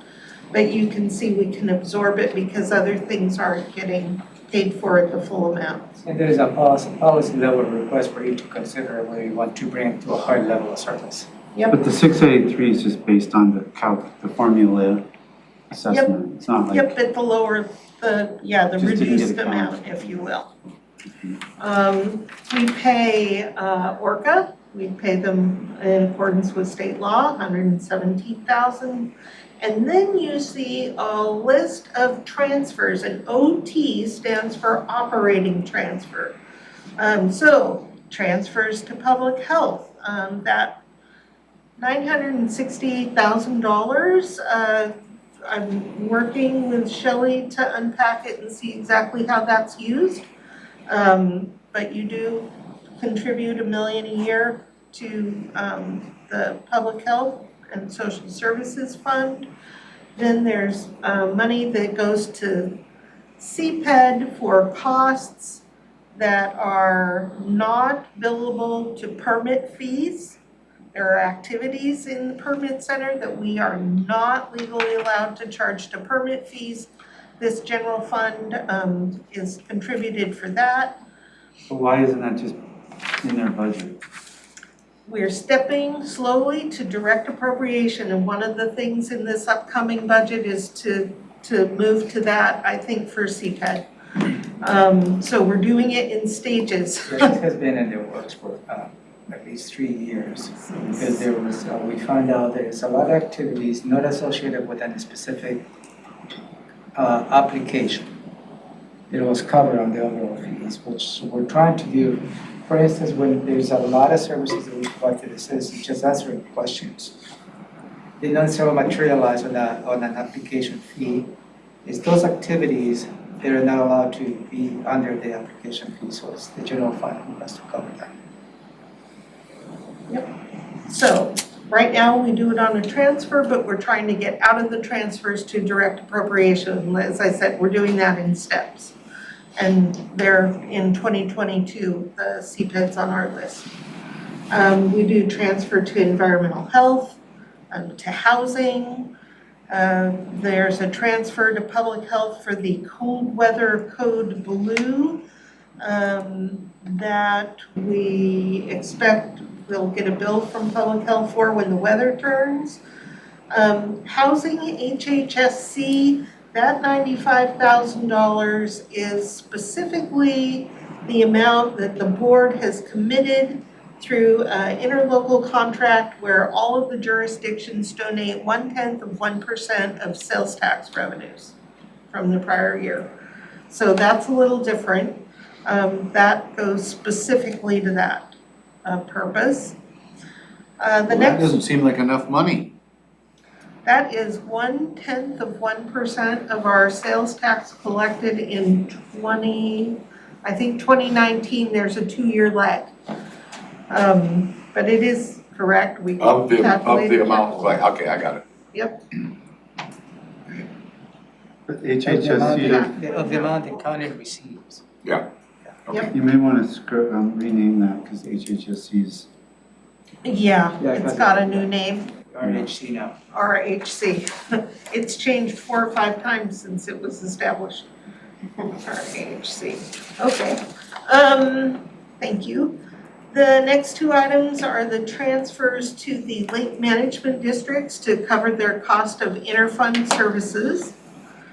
Then we have a transfer to Public Works for the Parks levy shift. You'll see that we're recommending that that go to direct appropriation. The TRPC contract, just for participation in the Regional Planning Council, $209,000. Consultant costs for countywide projects. This is currently, we're probably not going to spend this year. It was for the policy project, which has been on hold due to COVID, but we're starting that up again. The coronavirus relief funds, $882,000 this year. That is a placeholder that will most likely lapse. And we're going to spend money out of the new recovery fund instead. How come that shows almost $10 million spent in 2020, that line item? Because we did spend $10 million in 2020 on coronavirus relief. We had the revenue to back it up. Yeah, but I mean, it's under the court deal, like, isn't it? No, it's under coronavirus relief. We It's the CRF spent funds. a ton of Okay, I CRF see. money last year. Remember, Couldn't you make that print just a little finer? remember that I think there's a smaller font. last year, we claimed a lot of activities on the sheriff and the corrections out of the relief I fund, see, okay, and they came as part of the okay. general fund, so that is part of the remnants of that. Yep, we did that on purpose and let the money lapse. So then what happens to this 882? It will And the fund lapse. balance. Yeah, it'll be reverted to ending fund balance, but there's also gonna be no revenue behind it. So Um, it's one-time revenue that's Yeah. gonna lapse into the general fund? Right, but we're not gonna have the revenue. We're not gonna spend the money, we're also not gonna have a revenue, so the effect is net. The line number 42 though, that is the price of the off-campus courtroom lease. And you'll see we're not going to spend all of that money because the Superior Court's been very successful with the administrator of the courts for paying the lease on the off-site courtroom with the state's share of recovery fund money. Oh, good deal. How much is Yeah. the square foot that we have there? Oh, I couldn't tell you. I'd have to, we'll find that out for Do you you. have any- I really don't know. I knew when we first signed the lease, but I don't any longer. Line 43 is we are paying the state auditor. It used to be in its own department, but thank you for abolishing that department. We pay it now directly.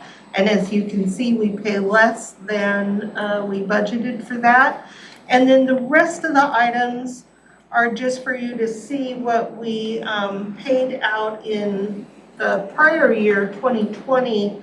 The vast majority of these are transfers. They used to be transfers and now we do direct appropriation, so you can see that we're stepping toward that. That reduces costs in non-departmental. And then the last item was the $2 million you authorized in a transfer to the new budget stabilization fund. So that is a long way of saying, a very long way of saying that in excruciating detail, this non-departmental is committed. It is not a slush fund. The board can, it's not unusual for you to ask me, hey, can we afford this? This is the worksheet I look at and go, okay, are we spending a little less here? Do you have a little bit of capacity? But for the most part, I'll tell you, no, we don't have any room. We have 100,000 for emergent needs, sort of thing. That's your slush fund right there, and usually we use it to support some other office or department. So that's non-departmental. If you look at the asks for non-departmental, here's what we're including in the policy level proposals for 2022. We're proposing that you continue to fund the transfer to build the budget stabilization fund. We could have put that into maintenance level because the decision on policy has already been made, but we want it to be completely transparent, so that's $1 million we're asking you to commit. It's windfall revenue. Animal services in the rural area would be an increase of $245,000, or almost $246,000 a year. The reduction in the road levy shift, it's not an increase in expenses, it is a reduction in revenue. And the forecast currently includes a reduction of $500,000 in each year to slowly get us out of the levy shift. Here's the $500,000 that Maria talked about earlier to have a leave buyout fund. It would require $500,000 in seed money to get the fund started and make the first payments in 2022. B2702 is the request from CPED. You'll hear more from CPED about that, but they are requesting $100,000 to seed a mitigation fund for property cleanup for nuisance properties. And the B34025 is from Public Works. This is the amount that would cover the internal service costs for lake management districts. Why is it 27,000 this year? It's guesstimated to be 21,000 next year? Yes, the internal service costs are going down for the lake management districts. They have been reduced. It's a 2-year lag. The 2-year lag. Yes. So this would be doing a transfer just the way we did this year, not their That's correct. proposal to not charge them that at all. That is correct. 34026 is the proposal from Public Works to develop the lake management district program, or this is what we were talking about, where we would find a way to promote the formation of LMDs, right? And I'm looking, Romero, help me. Yeah, that was one of the requests from the LMDs, is for you to consider how you can have a program in place. When a new LMD will give you the opportunity to waive the bond, the $5,000, or perhaps do additional outreach. So the $50,000 really is not based on much of it, it's just a number for you to consider. But it was in response to the many feedback that we have received from the LMDs. Well, this one, we'd have to unpack it to some degree, because I mean, a commissioner might support waiving the bond, but not necessarily waiving the interest, because you wouldn't want to do number 9 and number 8, because then you'd be paying them and then not for something that they're not even being charged. And also this request is the suggestion for you to have your words, a water quality, program. That's where you can probably see how you can probably help the Black Lake, currently what we're receiving feedback from. So that is also included, not necessarily just for LMDs, it's for all the lakes. So it's for all lakes that we could use? Yeah, for all Okay. lakes. This is programmatic. Right? It's an innovative idea. So It it could be. it really gives the board, if you decide to fund at that level, at this level, the ability to respond, such as the Black Lake feedback we have been receiving. Mm-hmm. So, but why is it called a Lake Management District Program Development? It's just a label. It was because generated, again, based on the Lake Management District's feedback. You can label it however you They feel have is to put a appropriate. title on it. So this is no set in stone. This is a proposal for you to consider. You can label as however you want to do it. And shape it however you want And, to do it. and you could probably even add specific provisos to this particular fund if you like to do that.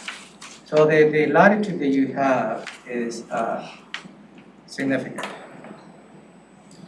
Right, and more discussion when you meet with Public Works. Okay. The 300,000 for the Park Stability Fund, this is actually my request, because the What number Parks are you Fund- on? I am on B34033B. Line 11. Yeah, but Yep. did we already cover, the parks and trails That direct appropriation? that would just, 34, oh, instead of a transfer, that would become a direct appropriation to parks. So I did not put it on this page because the shift to direct appropriation, you Oh, see it on okay. a couple of lines. okay. And- Wait, and, what line is that you're talking about? So he Line is 10. referencing line 10. It's at the bottom of page 4 of your cheat sheet. Oh, okay. $500,000. Yep. It's a reduction of $500,000 in the general fund for non-departmental. And when we look at Public Works, you'll see the increase of $500,000 So it's, it's a wash. That's why I didn't put it on the presentation. Is a technical, so no reason not to do that. It's a Right. technical element. No reason at all not to Board do has that. already set aside a portion of Yeah. the road diversion that goes to parks. Right. But they do need another 300,000 one time to have in fund balance to meet cash flow needs. Then B So 3601, what is that, where's that come from? that would come in one time out of the general fund. One time? One time. It would be a one-time transfer out of general fund to the parks fund so that the parks fund has a fund balance to meet cash flow needs. And that means like, buy a weed eater or what? No, that's the majority of the money that comes into the parks fund is on a reimbursement basis. They have to spend the money and then claim the money. And so they are in a perpetual negative cash position, and that's a problem. So they need money in the fund just to sit in the fund and meet cash flow needs. But is the operational fund, because the capital has significant Capital is a different significant amount story. of money. But you cannot transfer from capital to operations. That's against the law because the capital is generated They only by, have one fund. They don't have a separate capital fund for but parks. it's generated by the park impact fees. Oh, that's a different fund. Yeah, that's what I'm that's a saying, very and that different is fund. very robust fund that you cannot transfer from one to another. Yeah, you can't. Because the park impact fees specifically are aligned to build new park facilities.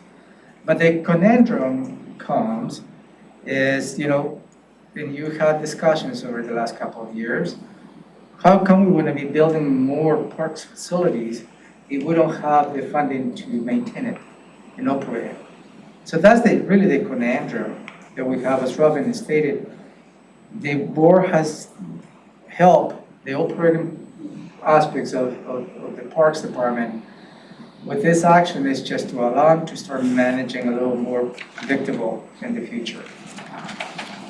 Without adding, we only have 6 staff members to cover. I know. And Lacey's got how many? 35? Yeah. You've heard me say that before. The last item that's a request in non-departmental, you'll hear more when Josh comes forward and talks about CPED. They've requested $50,000 one time to create a habitat conservation mitigation program. And that is to tide them over until we start getting revenue from the sale of mitigation credits. That would also be from the general fund. So that is non-departmental.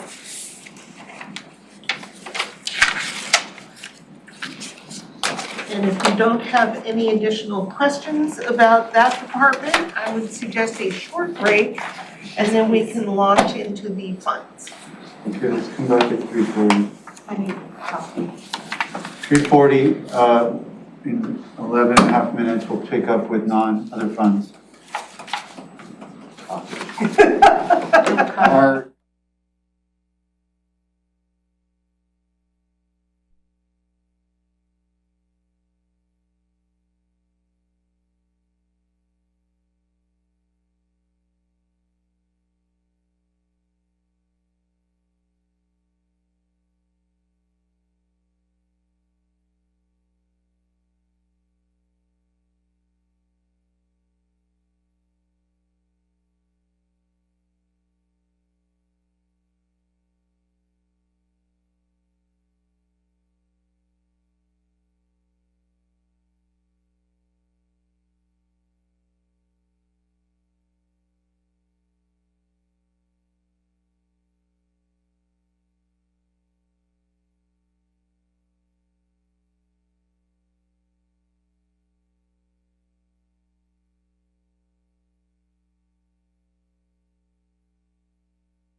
Okay, welcome back. It's 3:47. We're picking up with our final piece of this afternoon's October 6, 2021 budget work session, the Board of County Commissioners. The final piece is what's called other funds, and it's walking through financial plans for our other funds under the Commissioner's office.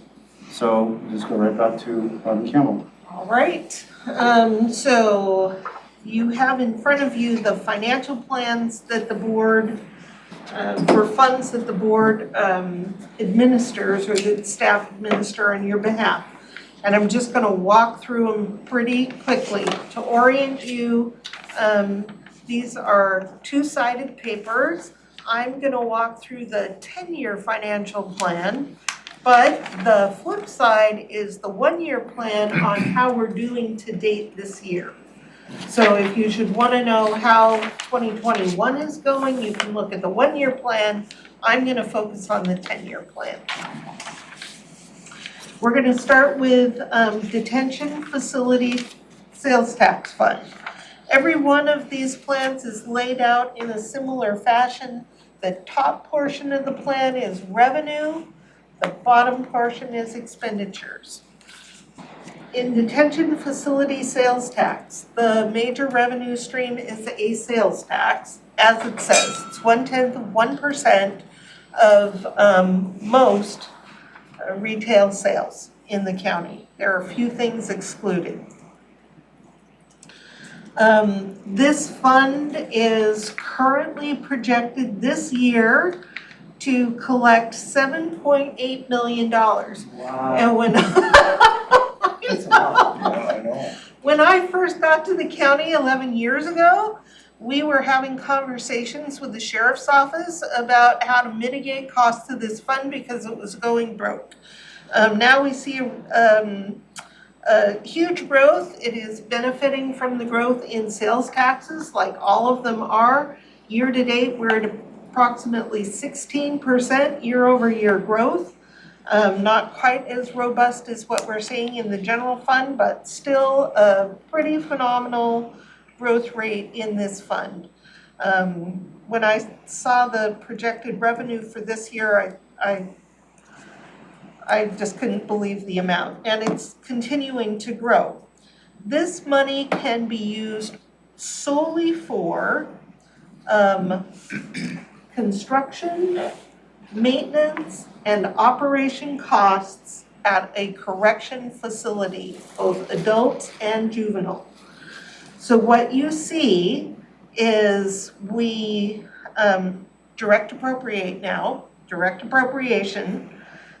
In 2021, the board appropriated $663,000 to juvenile detention, $2.5 million to adult corrections, and then the remainder of this fund is used in debt payment.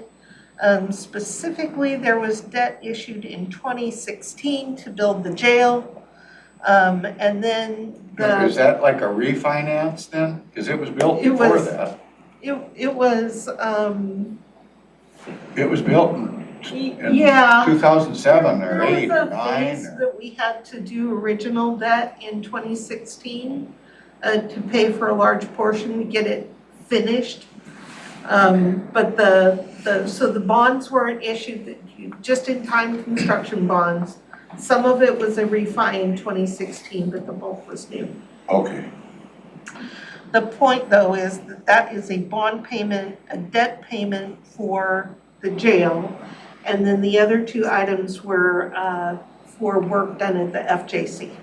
Let me ask you, how come everything from 21 on there's a listing, I guess it's an estimate, but no actuals from 21 back?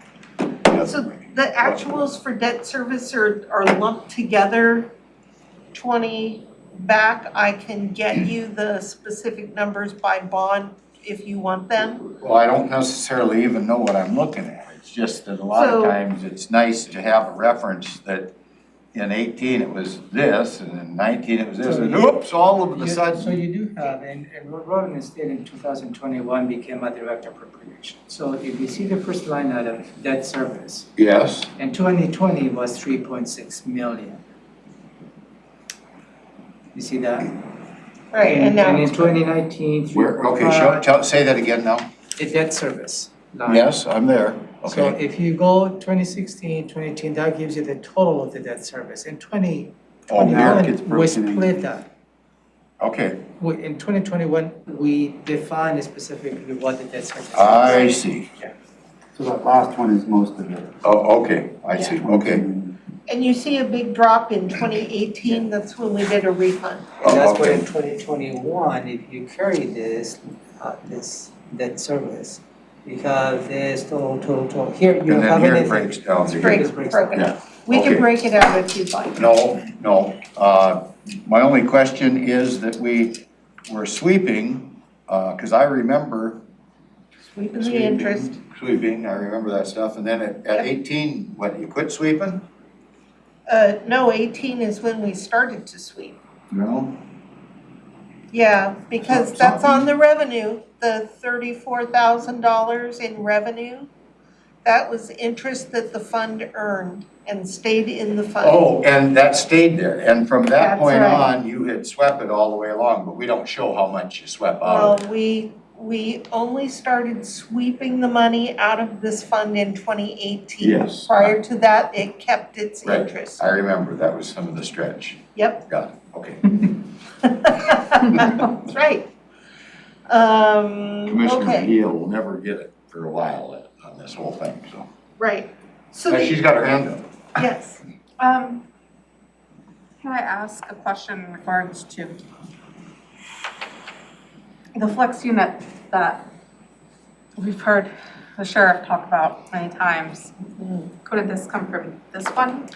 yes, it could. And what a strategy had been would be we had discussed paying for the construction costs out of REIT 1 and then operating costs, because they're gonna need more FTEs when they have that much more space. The operating costs would come out of this fund. Another question. Can this be also used for the FJC courtroom? Yes, no, it could not. It could not be used for a courtroom, it's gotta be detention. Detention. Ah. Good question. Yeah, very, very good. That's exactly the kind of thinking But- I'm gonna do. Now, another question. Could it be used for courtroom in the jail? That's. Well, why not? I very- think it'd be great, a good stretch, I like to hear it. That's a very interesting question, I and like I it. would want to ask the attorney. Yeah, because I think it had to get down to the function as Yeah, opposed to the physical facility. yeah, because I think the answer is no, but we could certainly ask the attorneys. Was Plus, there was this- a difference of opinion about whether that was a good policy choice anyway. Yeah. Indeed, But it's a good thing to know. Yeah. For sure. I mean, I could see you stretching, if jails often are designed with a courtroom side, then it's, because it reduces operational costs Right, and safety right. and security, like, I could see that stretch being defensible, but like I say, The judges would have to be on board and prosecutor and yeah. so. all that. It's Okay. just a question, just to have, like, That's just in good. case. Yes, it's an interesting idea.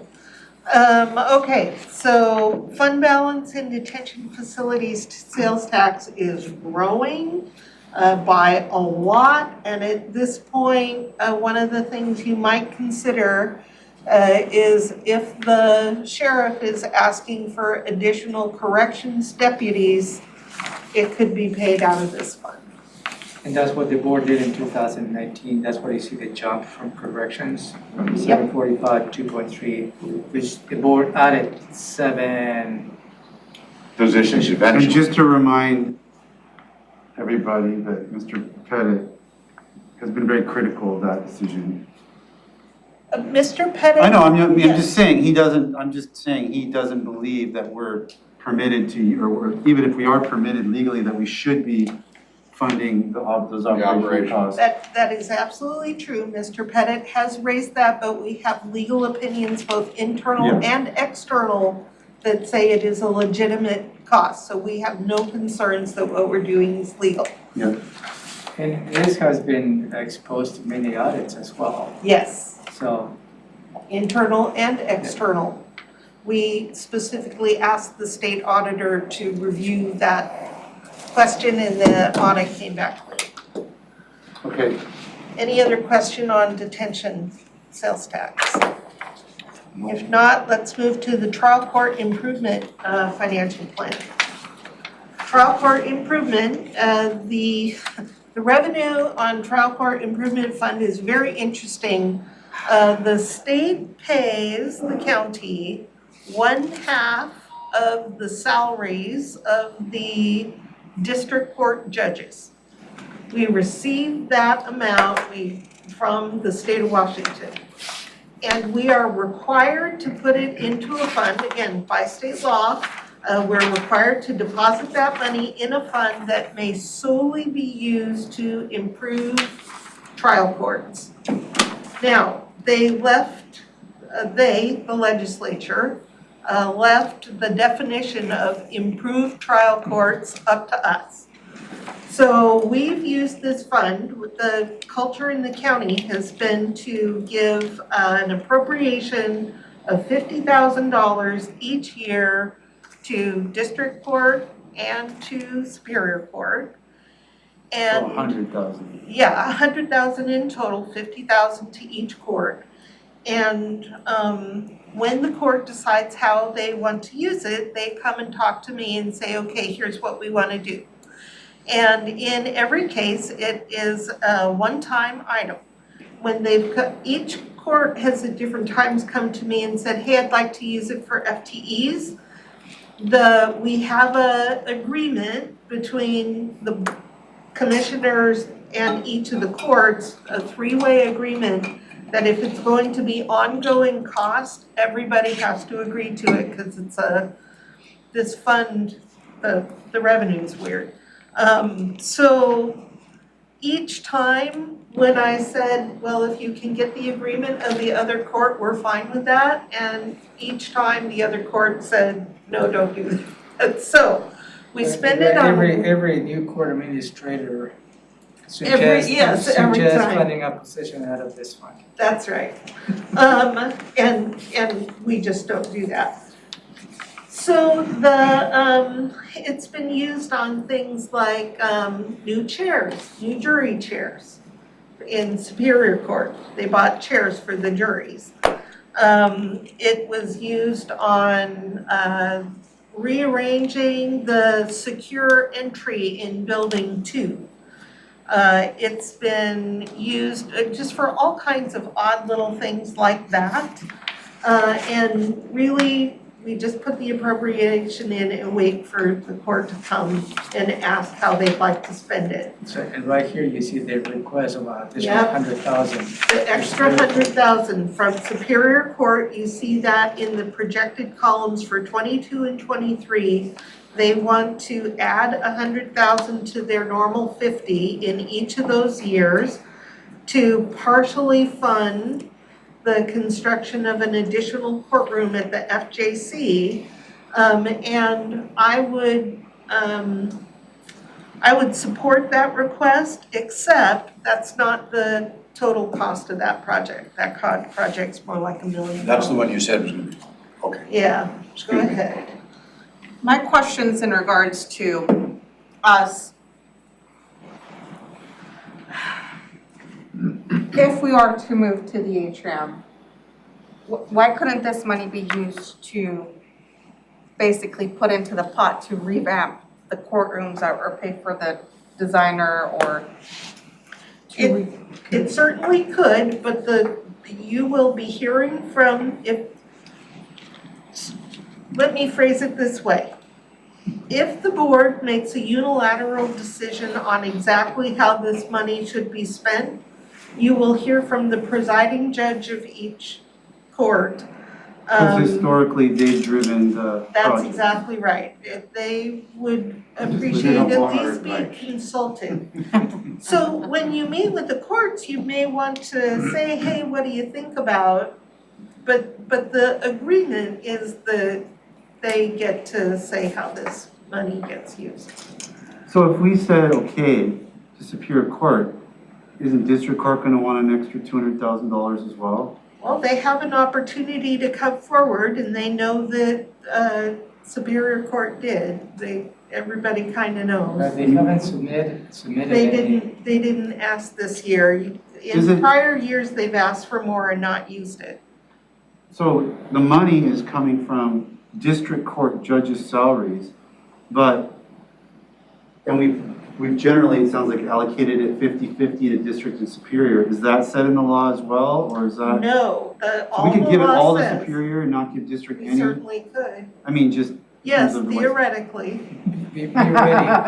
Well, I'm just wondering how strong the argument will be, like, from District Court, like, hey, this is, we have an MOU that this is 50-50, if you're giving them an extra 100 for 2 years. There's no Where's our MOU, extra it's a gentleman's agreement, if you will.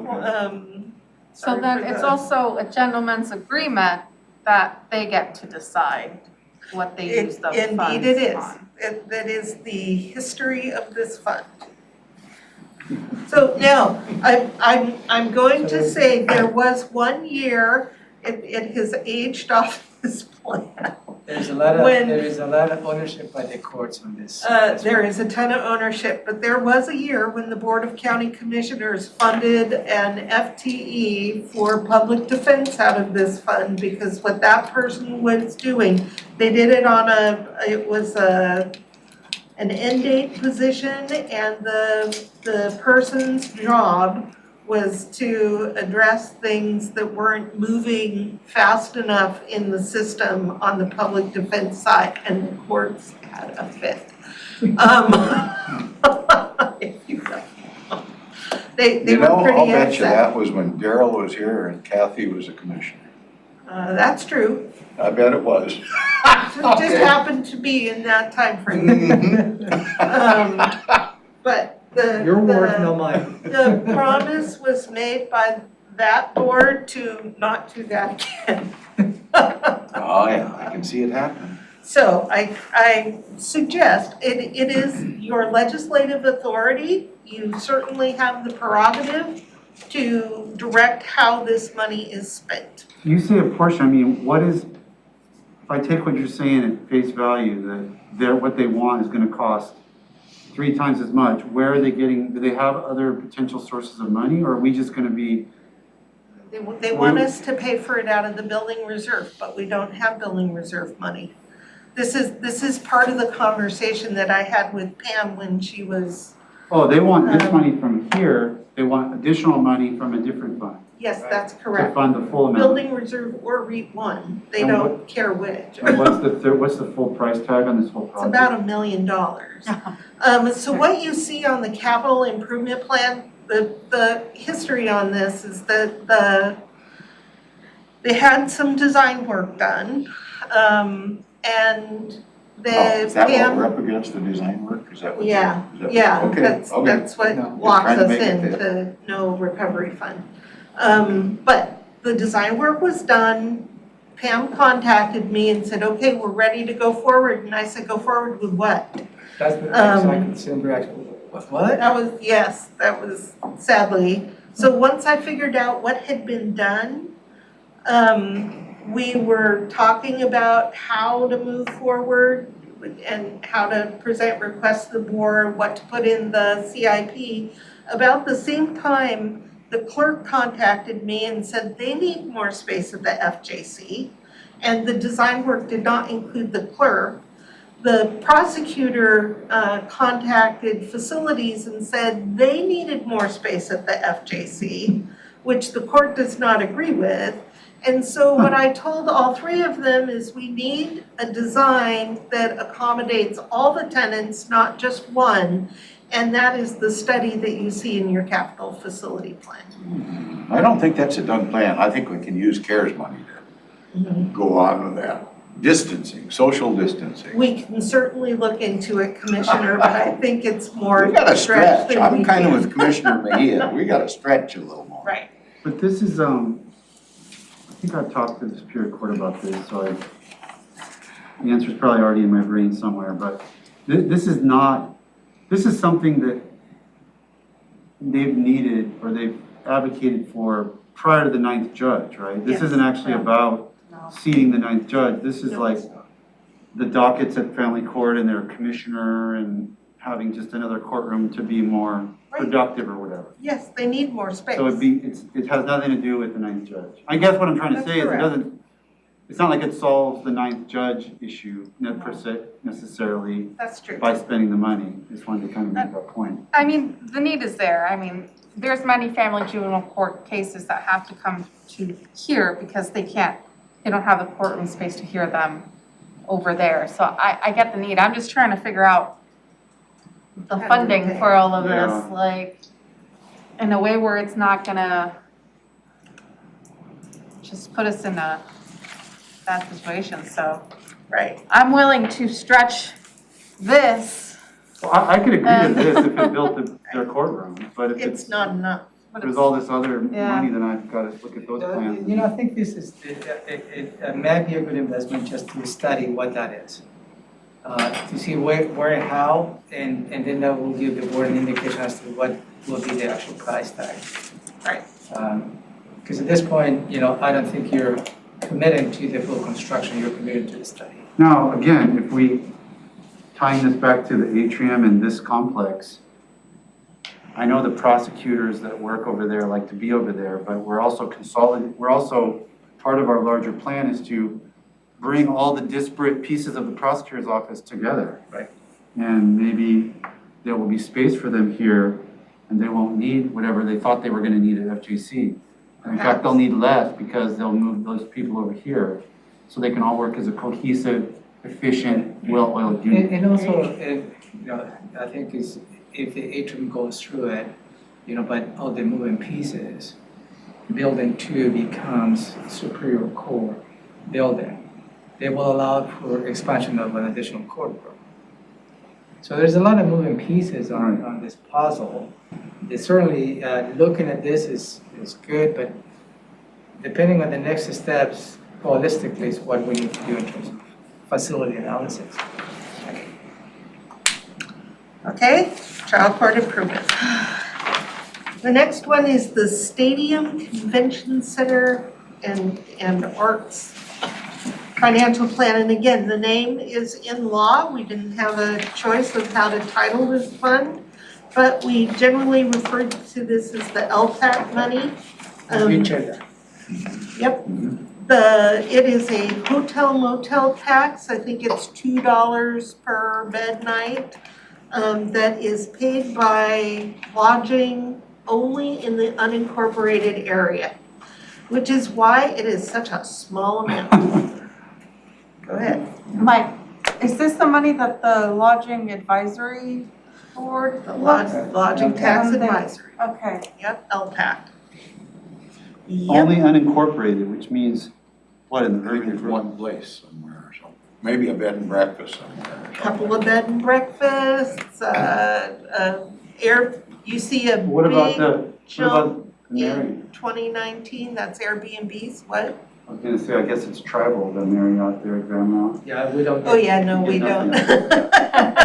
I'm No, trying they to think don't what's pay. in They unincorporated. charge a similar fee, but they keep it. No, we don't get any, even from the lodge, we don't get anything. Right. Campgrounds, pay in, which Oh, there's is something very coming. We got a few interesting. campgrounds. Couple of campgrounds, yep, that's for part of this money. Did the campground that just passed over, does that count?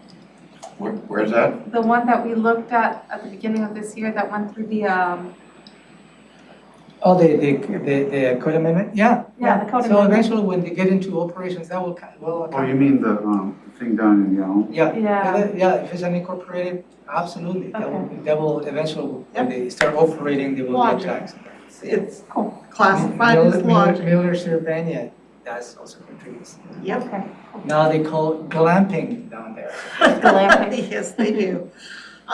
So we had really thought that the revenues would tank badly in 2020. They did in the Great Recession, but you know, the revenue in 2020 was almost $50,000, which was surprising. And it's bounced back tremendously in 2021. We anticipate about $72,000 this year. It will be one of our best years ever.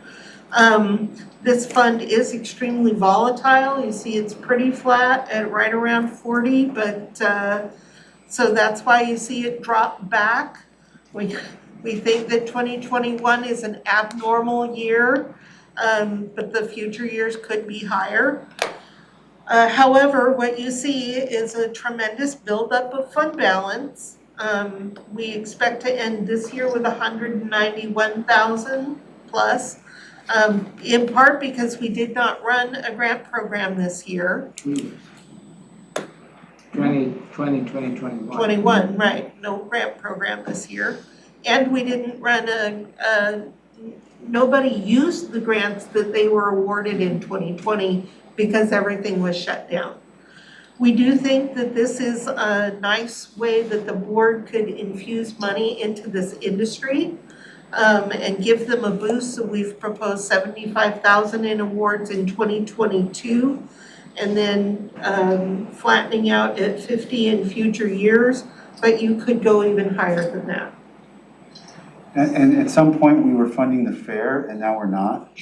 Yes, and the reason for that is that at the point in time that you see that changed, state law changed. Prior to the change in state law, counties that received this money could portion it out how they saw fit. The law changed that to enact a mandatory lodging tax advisory committee.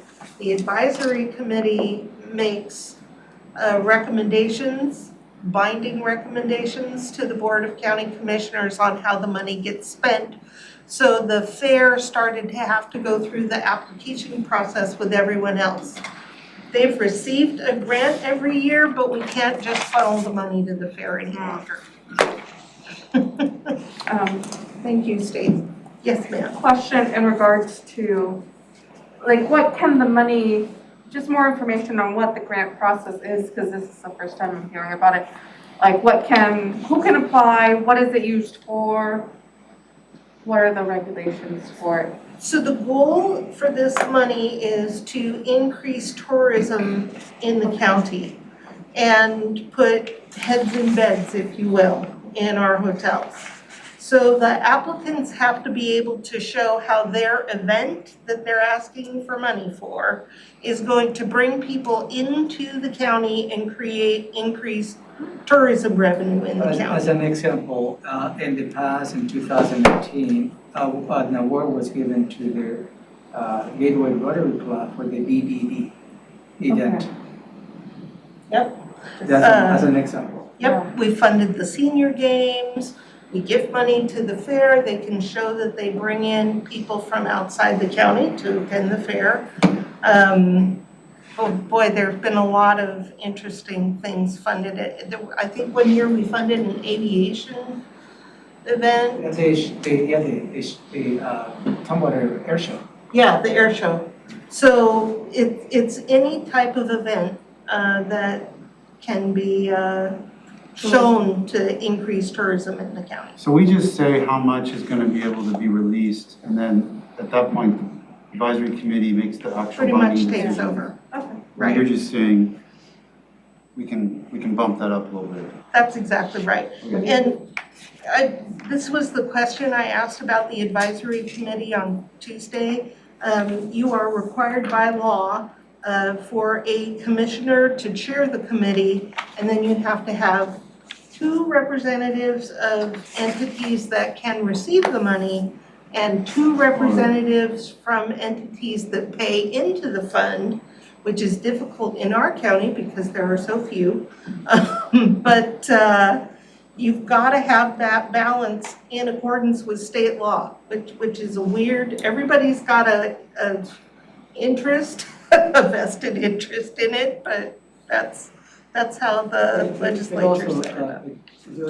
Make sure the board understand the latitude also that you have within all these funds. Although they go through the committee, they provide recommendations, and sometimes the requests for those applications are more than they're planning to fund. You have the latitude to say, fund more.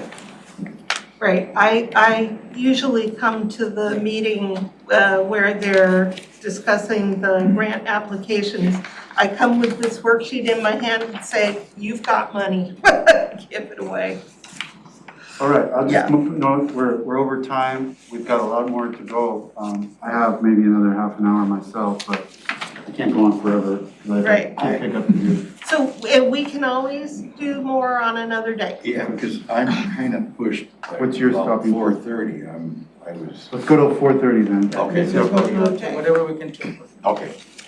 All right, the next one is Conservation Futures Fund, Fund 1380. The main revenue from Conservation Futures is property tax. So the levy is increased in Conservation Futures in the same way the levy is increased in the general fund. You've seen the little worksheet that I do one for this fund as well. We're anticipating growth in this fund.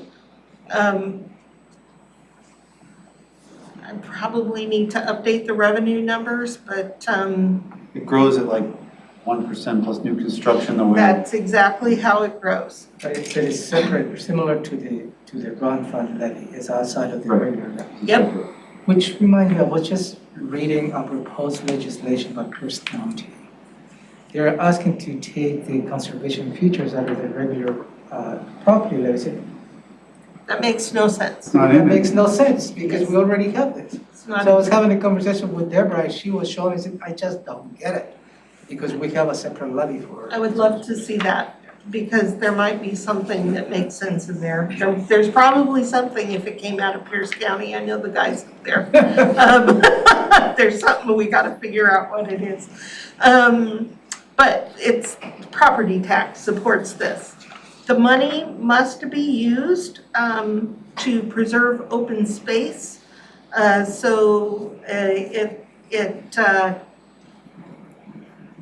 For purchases, or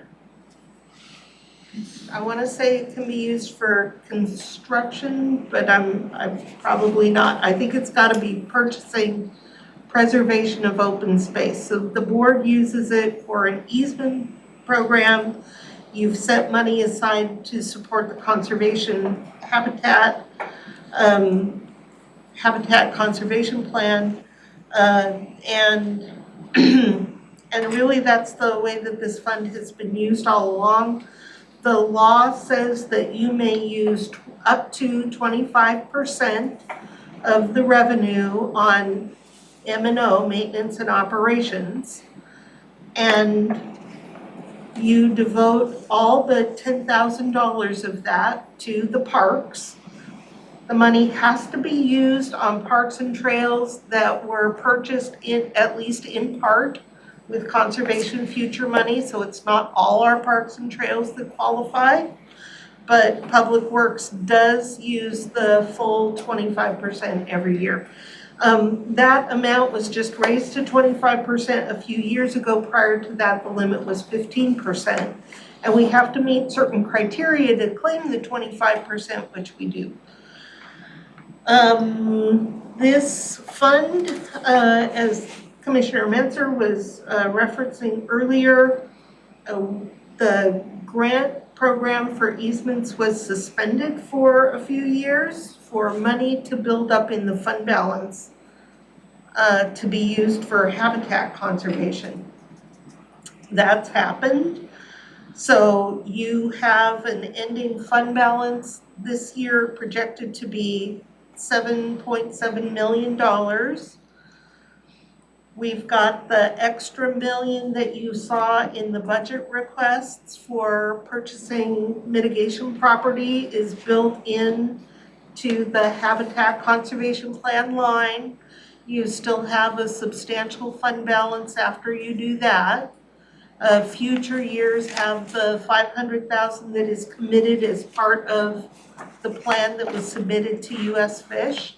And we've also put in 500,000 per year for the easement program to resume.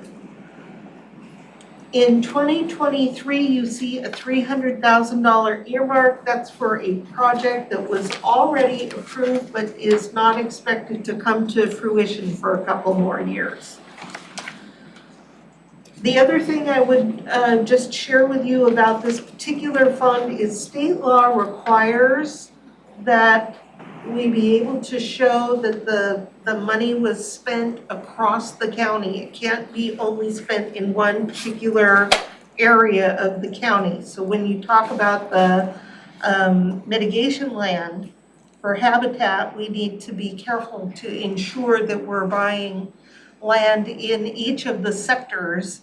I think that the way the county's broken up in the plan by sector, if we buy habitat mitigation land in each of those sectors will satisfy that law. And there's also a provision in the statute that says counties are encouraged, I think is the word they use, That's right. to use this as one tool in salmon recovery efforts. That is So correct. that's why I was arguing it's not appropriate to, we have flexibility on what we do with that. We put a scoring piece in our thing, but And you have options based on the ending fund balance. You have options. one question I have here is, 500,000 is what we built into our HCP. But if the fund grows, let's say, back when we were talking about that, we were saying it was about $1 million after we carved off our M&O money. It was about $1 million. So we said, okay, well, 50-50 kind of was the thought, I mean. But now the 500 is kind of built at a set level into the plan, so we really don't, but now let's say it becomes 1.2 million, 1.4 million. That's, instead of $1 million. Does that money then go into our grant program? That's up to you. Okay, so we didn't, the decision we made wasn't to divide, I remember it just being the numbers, we're talking about the numbers. It wasn't that we were gonna do a percentage or something. It was just, and I know that we're bound to the 500,000 that we built into our HCP. Yes. But I would argue that anything above and beyond that is growth. Absolutely. Totally up to you. Absolutely. That's Yep. what my point is, you have options. Yes, you do. I have a couple questions. Yes, sir. We started diverting some of that 25% to public health for Kennydale water quality back in 2020. What?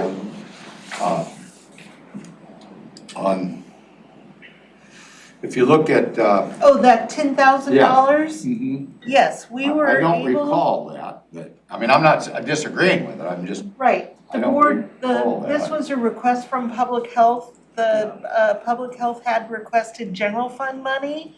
Kennydale Park is a qualifying park because we paid for it in part out of Conservation Futures.